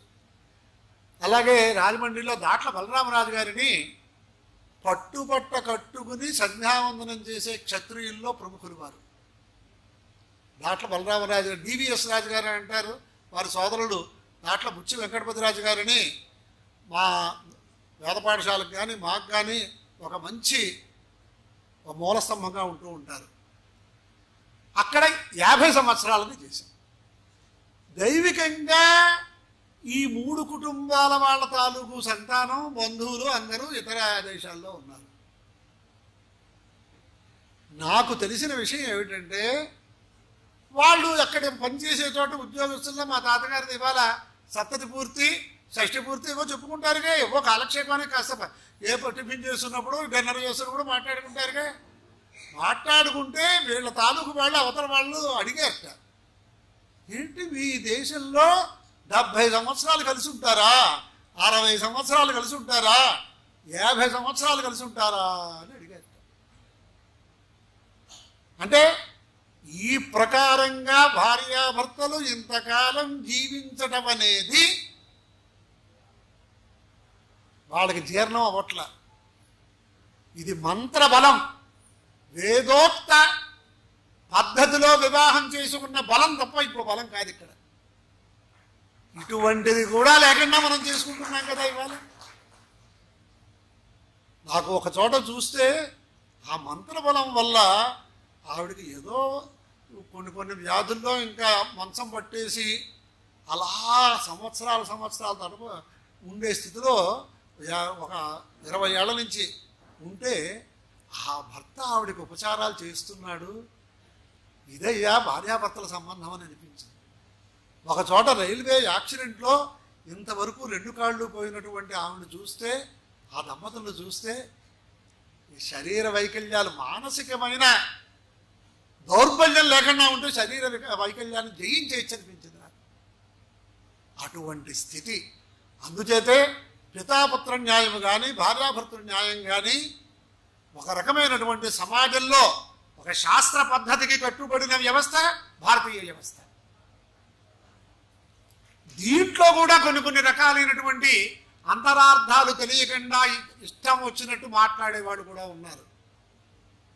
పురుషులు పెళ్లి చేసుకోవచ్చా అండి, రెండో పెళ్లి, ఆడవాళ్ళు చేసుకోకర్లేదా, ఇదేమిటండి అనేవాళ్ళు కూడా ఉన్నారు.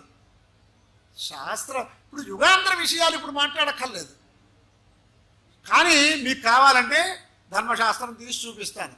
ధర్మ ప్రజా సంపన్నే దారే నాణ్యాంకుర్వీత. రెండో పెళ్లి చేసుకోవద్దు పురుషుడు. ఎప్పుడు? ధర్మార్థం ఆవిడ ఉపయోగించినప్పుడు, సత్సంతానార్థం ఉపయోగించినప్పుడు మాత్రం ఎటువంటి పరిస్థితుల్లో రెండో పెళ్లి చేసుకోవద్దని చెప్తుంది. ఇది తెలుసా ఎవరికైనా? ఇప్పుడు అంతా ఒక రకమైనటువంటి మానసికమైన వైకల్యాలు తీసుకొచ్చేటటువంటి మాటలు చెప్పడానికే మనందరం చెప్పడానికి సిద్ధంగా ఉన్నారు, వినడానికి సిద్ధంగా ఉన్నాం. అసలు వివాహం అనేది లౌకికమైన భోగభాగ్యముల నిమిత్తమా, ధర్మం కోసమా అనేది కూడా ఎవరికి తెలియని స్థితిలో అయిపోతున్నాయి కార్యక్రమాలు.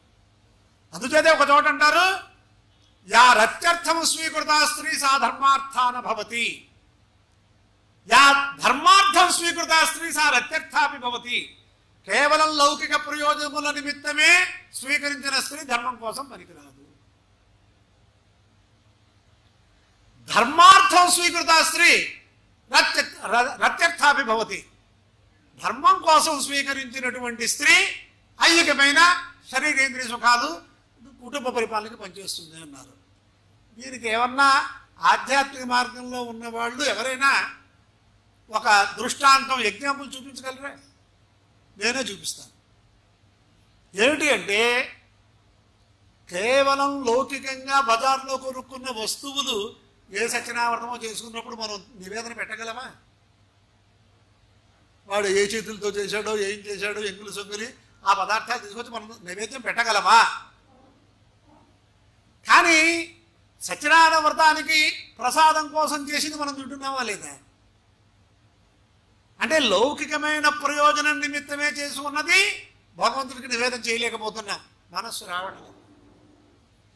అలాగే వేదశాస్త్ర పద్ధతి ప్రకారం వివాహం చేసుకున్నట్లయితే ఆవిడ మన లౌకికమైన ప్రయోజనాలకి పనిచేస్తుంది అని చాలా చక్కగా మనం తెలుసుకోవాలి.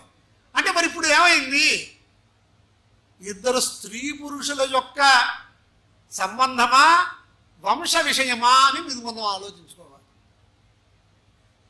పెద్దవాళ్ళు ఈ సంబంధాలు చూడటం ఎందుకు? నిండు 100 ఏళ్ళు, మీరు ఇందాక 70 ఏళ్ళ దాకా చెప్పాను. మా బంధువులు తిరుపతిలో 100 జయంతి వేడుకలు చేసుకున్నారు ఆ దంపతులు. వాళ్ళు సుఖంగా ఉండటం కోసం అటు కుల గోత్రాలు చూసుకో, వంశం ఏమిటి, కులం అంటే మళ్ళీ ఇంకోలాగా మాట్లాడతారు, వంశం ఏమిటి, వాళ్ళ గోత్రం ఏమిటి, వాళ్ళ ఋషులు ఏమిటి, వాళ్ళ జాతకాలు ఏమిటి, ఇవన్నీ చూసుకున్నాక లౌకికంగా వాళ్ళు ఎలా ఉన్నారు, ఇన్ని చూసుకుని పెద్దవాళ్ళు ఇంత బాధ్యత తీసుకుంటే మీరా కాపురం చేసేది మేమే చేసుకుంటున్నాం అనేస్తున్నారు వాళ్ళు. వాళ్ళకి ఏం తెలుసు బాబు? అలా ఆ ప్రేరణలు అలా జరిగిపోతున్నాయి. దానివల్ల ఏమవుతుంది? విక్షేపాలు వచ్చేస్తున్నాయి. మనం ఇతర దేశాలకు వెళ్ళినప్పుడు ఏదో ఇక్కడ కంటే టెక్నాలజీ అవి విజ్ఞానం లేకపోతే ఇక్కడ చేసే పని అక్కడ చేస్తే డబ్బు వస్తుందని వెళ్తున్నాం, కానీ అక్కడవన్నీ అంటించుకుంటామా? మనం అంటించేసుకుంటున్నాం. వాళ్ళు బజార్కి వెళ్ళాం, అమ్మగారు ఏమో సరుకులు తెమ్మన్నారు, ఏదో చీటీ రాసి ఇచ్చారు, ఆ పక్కనే కోడిగుడ్లు ఉన్నాయి, మనం తీసుకొస్తామా? కోడిగుడ్లు తినని వాళ్ళు ఆ కూరలు ఏమో తెచ్చుకుంటాం, ఇంటికి వచ్చేస్తాం. కాదంటే అవి చవకా ఇస్తున్నాయండి, ఇంకోటి అంటే తేవంగా. అలాగా ఏ దేశం ఎందుకు వెళ్ళామో కూడా మనం తెలుసుకోవాలి. అలా కాకుండా అవన్నీ మనం పెట్టేసుకుని అధ్యత ఏదో మొన్న ఎప్పుడో అన్నానేమో, ఎక్కడో చెప్పాను, మత్పుత్రాహ త్వత్పుత్రాహ అస్మత్పుత్రై కలహాయంతే, అహో భారతదేశ దౌర్భాగ్యం ఇతర దేశ వాసనత.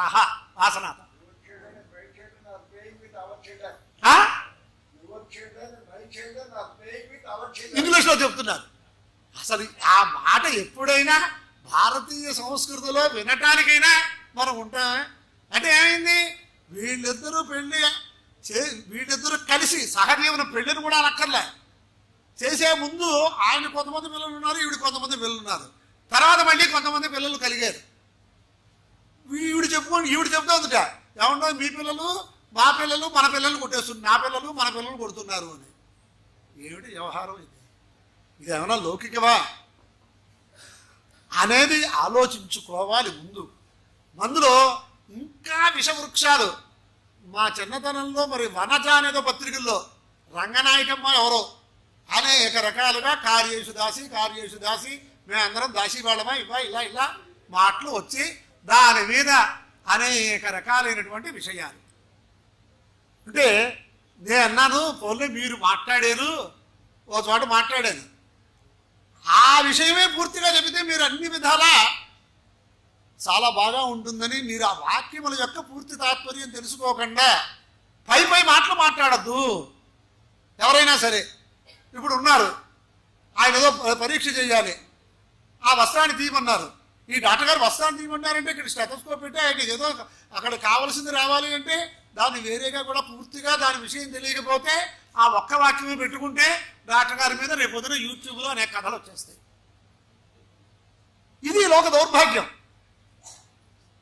అక్కడ ఏదో వచ్చింది, ఇక్కడ వ్రణం వచ్చింది, నాయన అది ఇలా తీసి చూస్తారంటారు, ఆయన తీయమన్నారని ఎలాగో ఇది కార్యేషు దాసి అన్నారు, మేము దాసి వాళ్ళమా అన్నారు. కార్యేషు దాసి కరణేషు మంత్రి రూపేషు లక్ష్మీ క్షమయా ధరిత్రి భోజ్యేషు మాత శయనేషు రంభ సత్కర్మయుక్త కులధర్మపత్ని. 6 రకాలైనటువంటి కార్యాలు చేసేవాళ్ళు ఎవరో వాళ్ళు ధర్మపత్ని శబ్దవాచ్యులు అంటుంది. ధర్మపత్ని అన్నప్పుడు కూడా పత్యున్నో యజ్ఞ సంయోగే అంతర్వత్పతివతోర్నకు అంటే యజ్ఞ సంయోగం ఉన్నప్పుడే ధర్మపత్ని అనమంటాడు. అన్యత్ర పత్నీవ పత్ని అని కూడా మనకు అక్కడ వ్యాఖ్యానంలో రాశారు 9లో.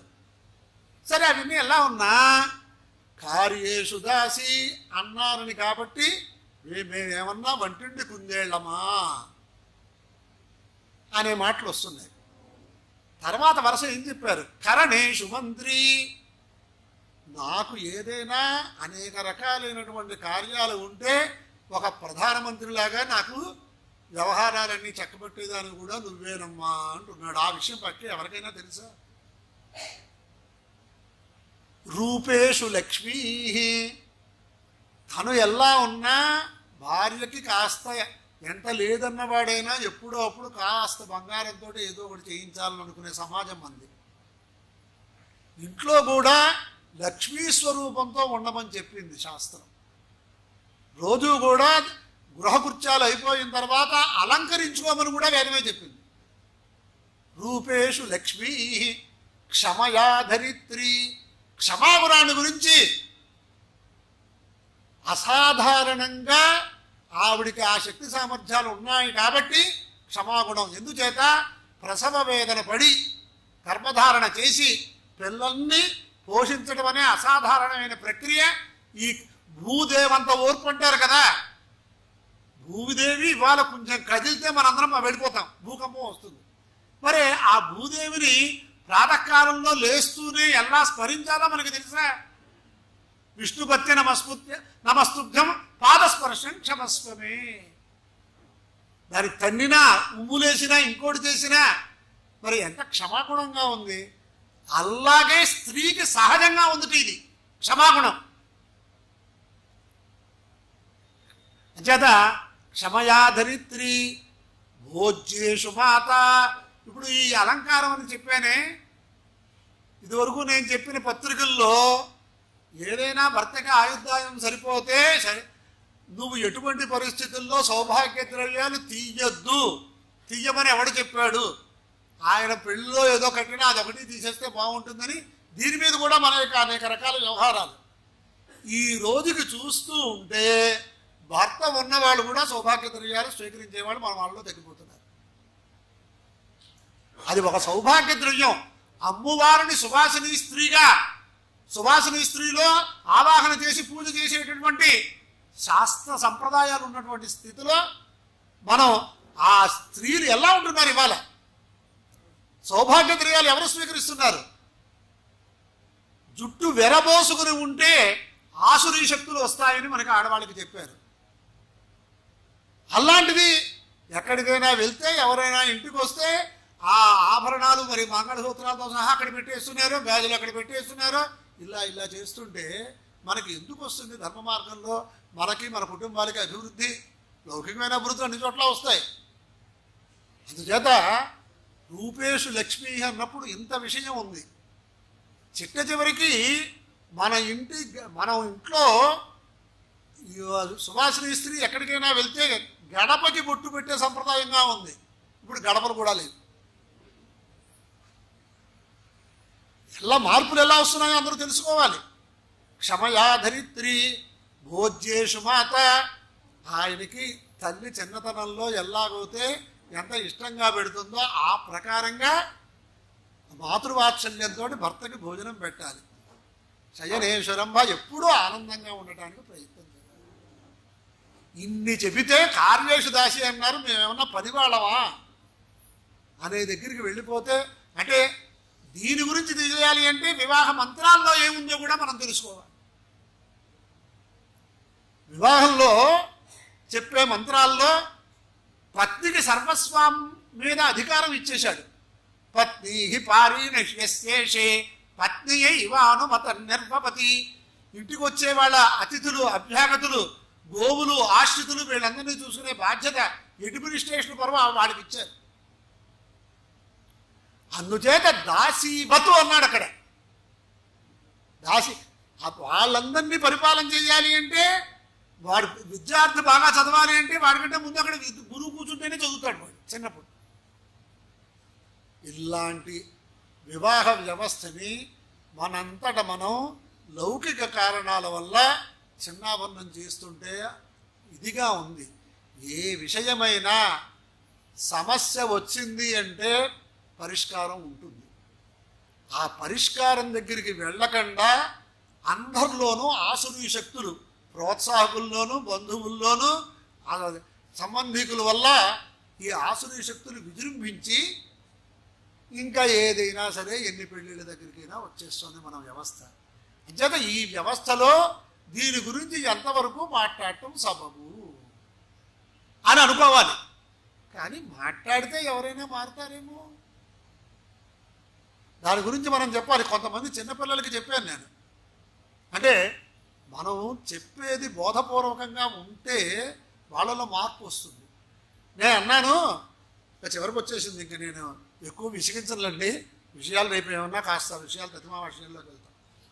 అంటే అక్కడ నేను చెప్పింది ఏమిటి అంటే, ఒక అమ్మాయిని కాకేశాను. అమ్మాయి, ఇప్పుడు నువ్వు ఉద్యోగం వచ్చింది కదా, ఆ ఉద్యోగం వచ్చినందువల్ల ఏ ద్రవ్యం వచ్చిందో, ధనం వచ్చిందో, ఆ ధనాన్ని నువ్వు ఏవేదైనా చేసుకోవడానికి నీకు అధికారం, రైట్స్ ఉంటాయా లేదా అని అడిగాను. నువ్వు ఏదైనా దాన ధర్మాలు చేసుకోవచ్చు, గుళ్ళో ఇచ్చుకోవచ్చు, ఎవరికైనా ఉపకారానికి ఇచ్చుకోవచ్చు, దాని మీద నీకు రైట్స్ ఉంటాయా లేదా అని అడిగాను. ఎందుకు ఉండవండి అని అడిగింది ఆ అమ్మాయి. నేను కష్టపడి సంపాదించుకున్నాను, నేను గుళ్ళో ఇచ్చుకోవచ్చు, గణపాటి గారికి ఇచ్చుకోవచ్చు, శాస్త్రి గారికి ఇచ్చుకోవచ్చు, ఎవరికైనా లేకపోతే లేని వాడికి ఇచ్చుకోవచ్చు. నువ్వు ఆ మాట మీద కట్టుబడి ఉంటావా అని అడిగాను. అంటే ధర్మం దానికి అనుమానం ఏమిటండి అన్నారు. అంటే నువ్వు అన్నది, నువ్వు ఉద్యోగం చేసి కష్టపడి సంపాదించుకున్న ద్రవ్యానికి నీకు ఎప్పుడైతే అధికారం ఉందో, మరి నిన్ను సంపాదించుకున్న వాళ్ళు ఎవరు? తల్లిదండ్రులు. వాళ్ళకి నీ మీద అధికారం లేదా? వాళ్ళ యొక్క అనుమతి నీకు అక్కర్లేదా వివాహ విషయంలో?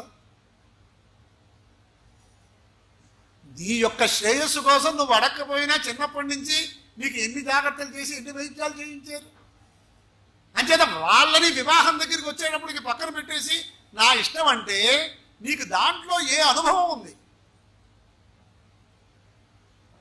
నువ్వు ఆర్గ్యుమెంట్ చేయి, జడ్జిమెంట్ వాళ్ళు ఏం చెప్తే అది ఒప్పుకో, అప్పుడు నువ్వు ఎంత హాయిగా ఉంటావు. నువ్వు అంటే మారిన వాళ్ళు ఉన్నారు. చూసుకోండి, మరి మనం చెప్పే దాంట్లో వాళ్ళకి బోధ కలగాలి. వాళ్ళు ఒక రకమైనటువంటి అజ్ఞానం బయట ప్రపంచంలో ఆవరించి ఉంది. మరి అంటే ఇంకోటి కూడా చెప్పాను నేను. ఒకళ్ళు అక్షరాస్యులు నిరక్షరాస్యులు అని చెప్పి అక్షరాస్యులు నిరక్షరాస్యులు ఉన్నప్పుడు అక్షర జ్ఞానం ఉన్నవాళ్ళు మన చిన్నతనంలో నిషానిబద్ధం అంటారు. ఇప్పుడు 10th క్లాసు అంటే అక్షరాలు వచ్చిన వాళ్ళు, లేదా ఇంటర్మీడియట్, డిగ్రీ, పోస్ట్ గ్రాడ్యుయేషన్ అయింది.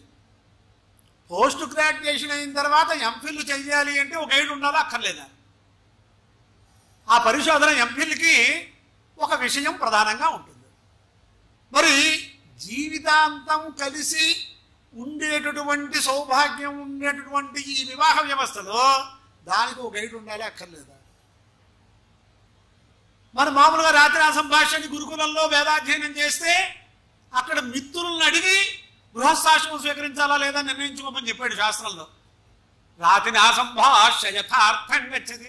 అంతేతే కాశీ యాత్రలో కాశీ వెళ్ళిపోతానంటే కాదు బాబు మా అమ్మాయిని పెళ్లి చేసుకోమని మా చెల్లెలు పెళ్లి చేసుకోమని అంటారు కదా. అంటే ఎందుకంటట నేను మా వాళ్ళు స్నాతకోత్సవం అయిపోయింది పెళ్లి చేసుకోమంటున్నారంటే చిన్నప్పటి నుంచి నీ గురించి మాకు తెలుసురా, ఆత్మీయుడు ఎలా ఉండాలో ఆ లక్షణం తర్వాత చెప్పుకుందాం, మిత్రుడు సన్మిత్రుడు ఎలా ఉండాలో, పాపాన్ని వారైతే యోజయితే హితాయ ఇలాంటి విషయాలన్నీ చెప్పుకొచ్చాడు.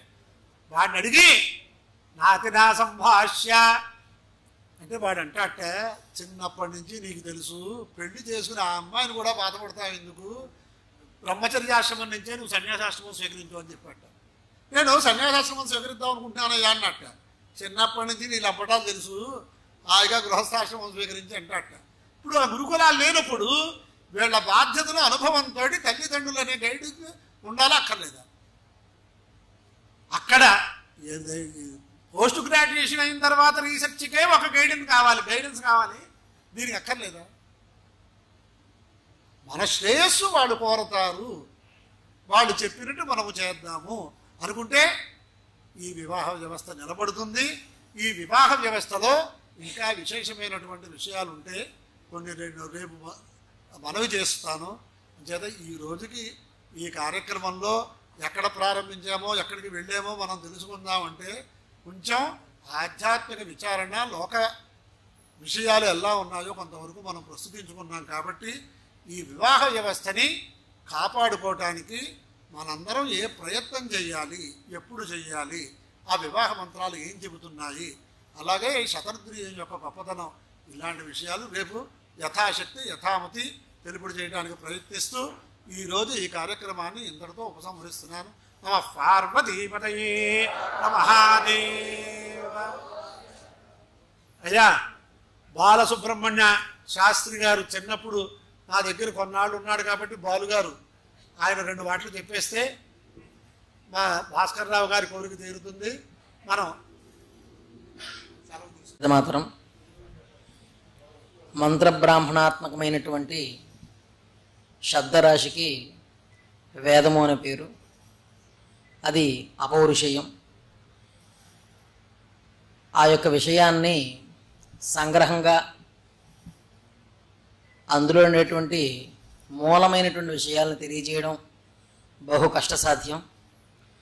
అయినప్పటికీ కూడా గురువుగారు మనందరి యందు కూడా విశేషమైనటువంటి వాత్సల్యం చేత ఎన్నో సోపానములను దిగి వచ్చి చెబుతున్నట్టుగా నేను భావన చేస్తున్నాను. ఎందుకంటే ఆయన మూలం యొక్క పదార్థాన్ని బోధించాలి అనుకుంటే ఆ పదార్థ స్వరూపాన్ని మనం తెలుసుకోవాలి అంటే మన మతికి అందేటువంటి విషయం కాదు. మధ్యందిన భాస్కరుడు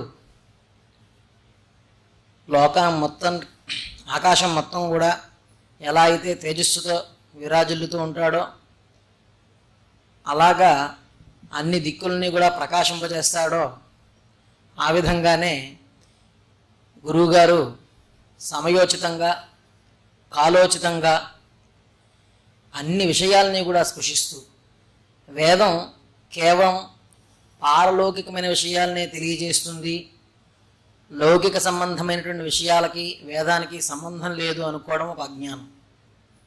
వేదం అన్ని విషయాల్ని తెలియజేస్తుంది. వేదం తెలియజేసే విషయాల్ని ఎలా అర్థం చేసుకోవాలో మనకి అర్థమయ్యే విధంగా మన గురించి ఆయన చాలా సోపానములు దిగి వచ్చి తెలియజేస్తున్నారని చెప్పి నేను సంపూర్ణంగా విశ్వసిస్తూ, అలాగే విష్ణుభట్ల దీక్షితులు గారు పక్షి విజ్ఞానం గురించి ఒక పుస్తకం రాశారు ఆయన, వేదార్థ పండితుడు. ఆ పక్షి విజ్ఞానం పుస్తకం చదివిన తర్వాత ఆ మంత్రాలకు కానీ ఆ పక్షులకు కానీ ఆ సంబంధం కానీ తెలుసుకోవాలి అనుకుంటే అది అసాధ్యం. చాలా ఎంత అర్థం చేసుకోవాలని చదివినా కూడా అది నాకు అర్థం కాలేదు. పుస్తకం చదివినా కూడా ఆయన రాసిన పుస్తకమే, అవే మంత్రాలు తెలిసినప్పటికీ ఆ పక్షి విజ్ఞానం గురించి ఎక్కడెక్కడ ఏ ఏ విషయాలు ఉన్నాయో ఆయన తెలియజేసిన పుస్తకం చదువుతున్నప్పటికీ నాకేం అర్థం కాలేదు. అంత అర్థం కాని విషయాల్ని ఈ కాలానికి, ఈ కాలంలో ఎన్నెన్నో మనస్సులలో కొన్ని భేదభావాలు అనేటువంటి కుడ్యాలని చాలా దృఢంగా నిర్మించుకున్నటువంటి మన మనస్సులని, అజ్ఞానం అనేటువంటి అంచుల్ని, గోడల్ని బద్దలు కొట్టే విధంగా ఈరోజు ఆయన ఉపన్యాసం, వాగ్ధాటి, వాగ్ధార, ఆ ప్రసంగం, ఆ ధారణ ఇవన్నీ కూడా మనని ఒక అమృత వర్షంగా నేను భావన చేస్తున్నాను. ఈ యొక్క మన మనస్సుల్లోకి చేరాలి. ఈ కర్ణ ద్వారం ద్వారా హృదయంలోకి చేరిన విషయాలని కూడా సుస్థిరంగా ఉండిపోయి ఆయన ఏదైతే తెలియజేద్దాం అనుకుంటున్నారో అందులో ఉన్నటువంటి విషయాన్ని సునిశ్చితంగా మనం ఇళ్ళకి వెళ్ళి ఆయన ఎందుకు చెప్తున్నారు మనకి ఈ విషయాల్ని, మన గురించి ఎందుకు ఆయన వేదంలో ఉన్నటువంటి విషయాల్ని ఇంత హృద్గతంగా బోధిస్తున్నారు అని చెప్పి మరొకసారి యోచన చేస్తే ఆయన మన గురించి ఎంత తాపత్రయం పెడుతున్నారో, మన గురించినే కాదు, వేద విద్యా వ్యాప్తి ఒక విధానంగా వెళితే ఇంకొక పక్కన ఆ విద్యా వ్యాప్తికి, ఆ యొక్క విద్య యొక్క జ్ఞానాన్ని ఎలా జనులందరూ పొంది వారి యొక్క సన్మార్గాన్ని చేరాలి అనేటువంటి ఆకాంక్ష కూడా ఆయన చేయడం నిజంగా మనందరికీ కలిగినటువంటి భాగ్యంగా నేను భావన చేస్తూ గురువుగారి యొక్క పాదపద్మానికి నమస్కారం చేసుకుంటూ విషయం గురించి చాలా ఉత్సుకతతో ఉన్నాను. ఎంత ఉత్సుకతతో ఉన్నానంటే ఇంకా శంకరాచార్యులు ఆ యొక్క శంకర భాష్యం, అదేవిధంగా శివుడు ఎలా అయితే మనం సేవిస్తూ ఉన్నామో ఆ సేవ ఇంకా నిరంతరము కొనసాగించేలాగా మనందరికీ కూడా ఆ స్వామిపైన దృఢమైన భక్తి కలిగేలాగా ఆయన ప్రవచనం సాగుతుంది కనుక రేపు కూడా జరిగే కార్యక్రమానికి విచ్చేసి ఈ యొక్క కార్యక్రమాన్ని సుసంపన్నం చేయగలరని మనసా కోరుకుంటూ వేదుల వారికి. గురువు గారు చెప్పిన తర్వాత, బాలు గారు సంగ్రహంగా చెప్పిన తర్వాత మరి నేనేం చెప్పాల్సిన విషయం లేదు. రేపు కార్యక్రమానికి అందరూ కూడా భక్తితో వచ్చి ఆఖరి రోజు చక్కగా ఆ అమృతాన్ని జూరుకోమని ప్రార్థిస్తున్నాం. ప్రసాదం ఉంది, ప్రసాదం తీసుకుని వెళ్ళవలసిందిగా కోరుతున్నాం.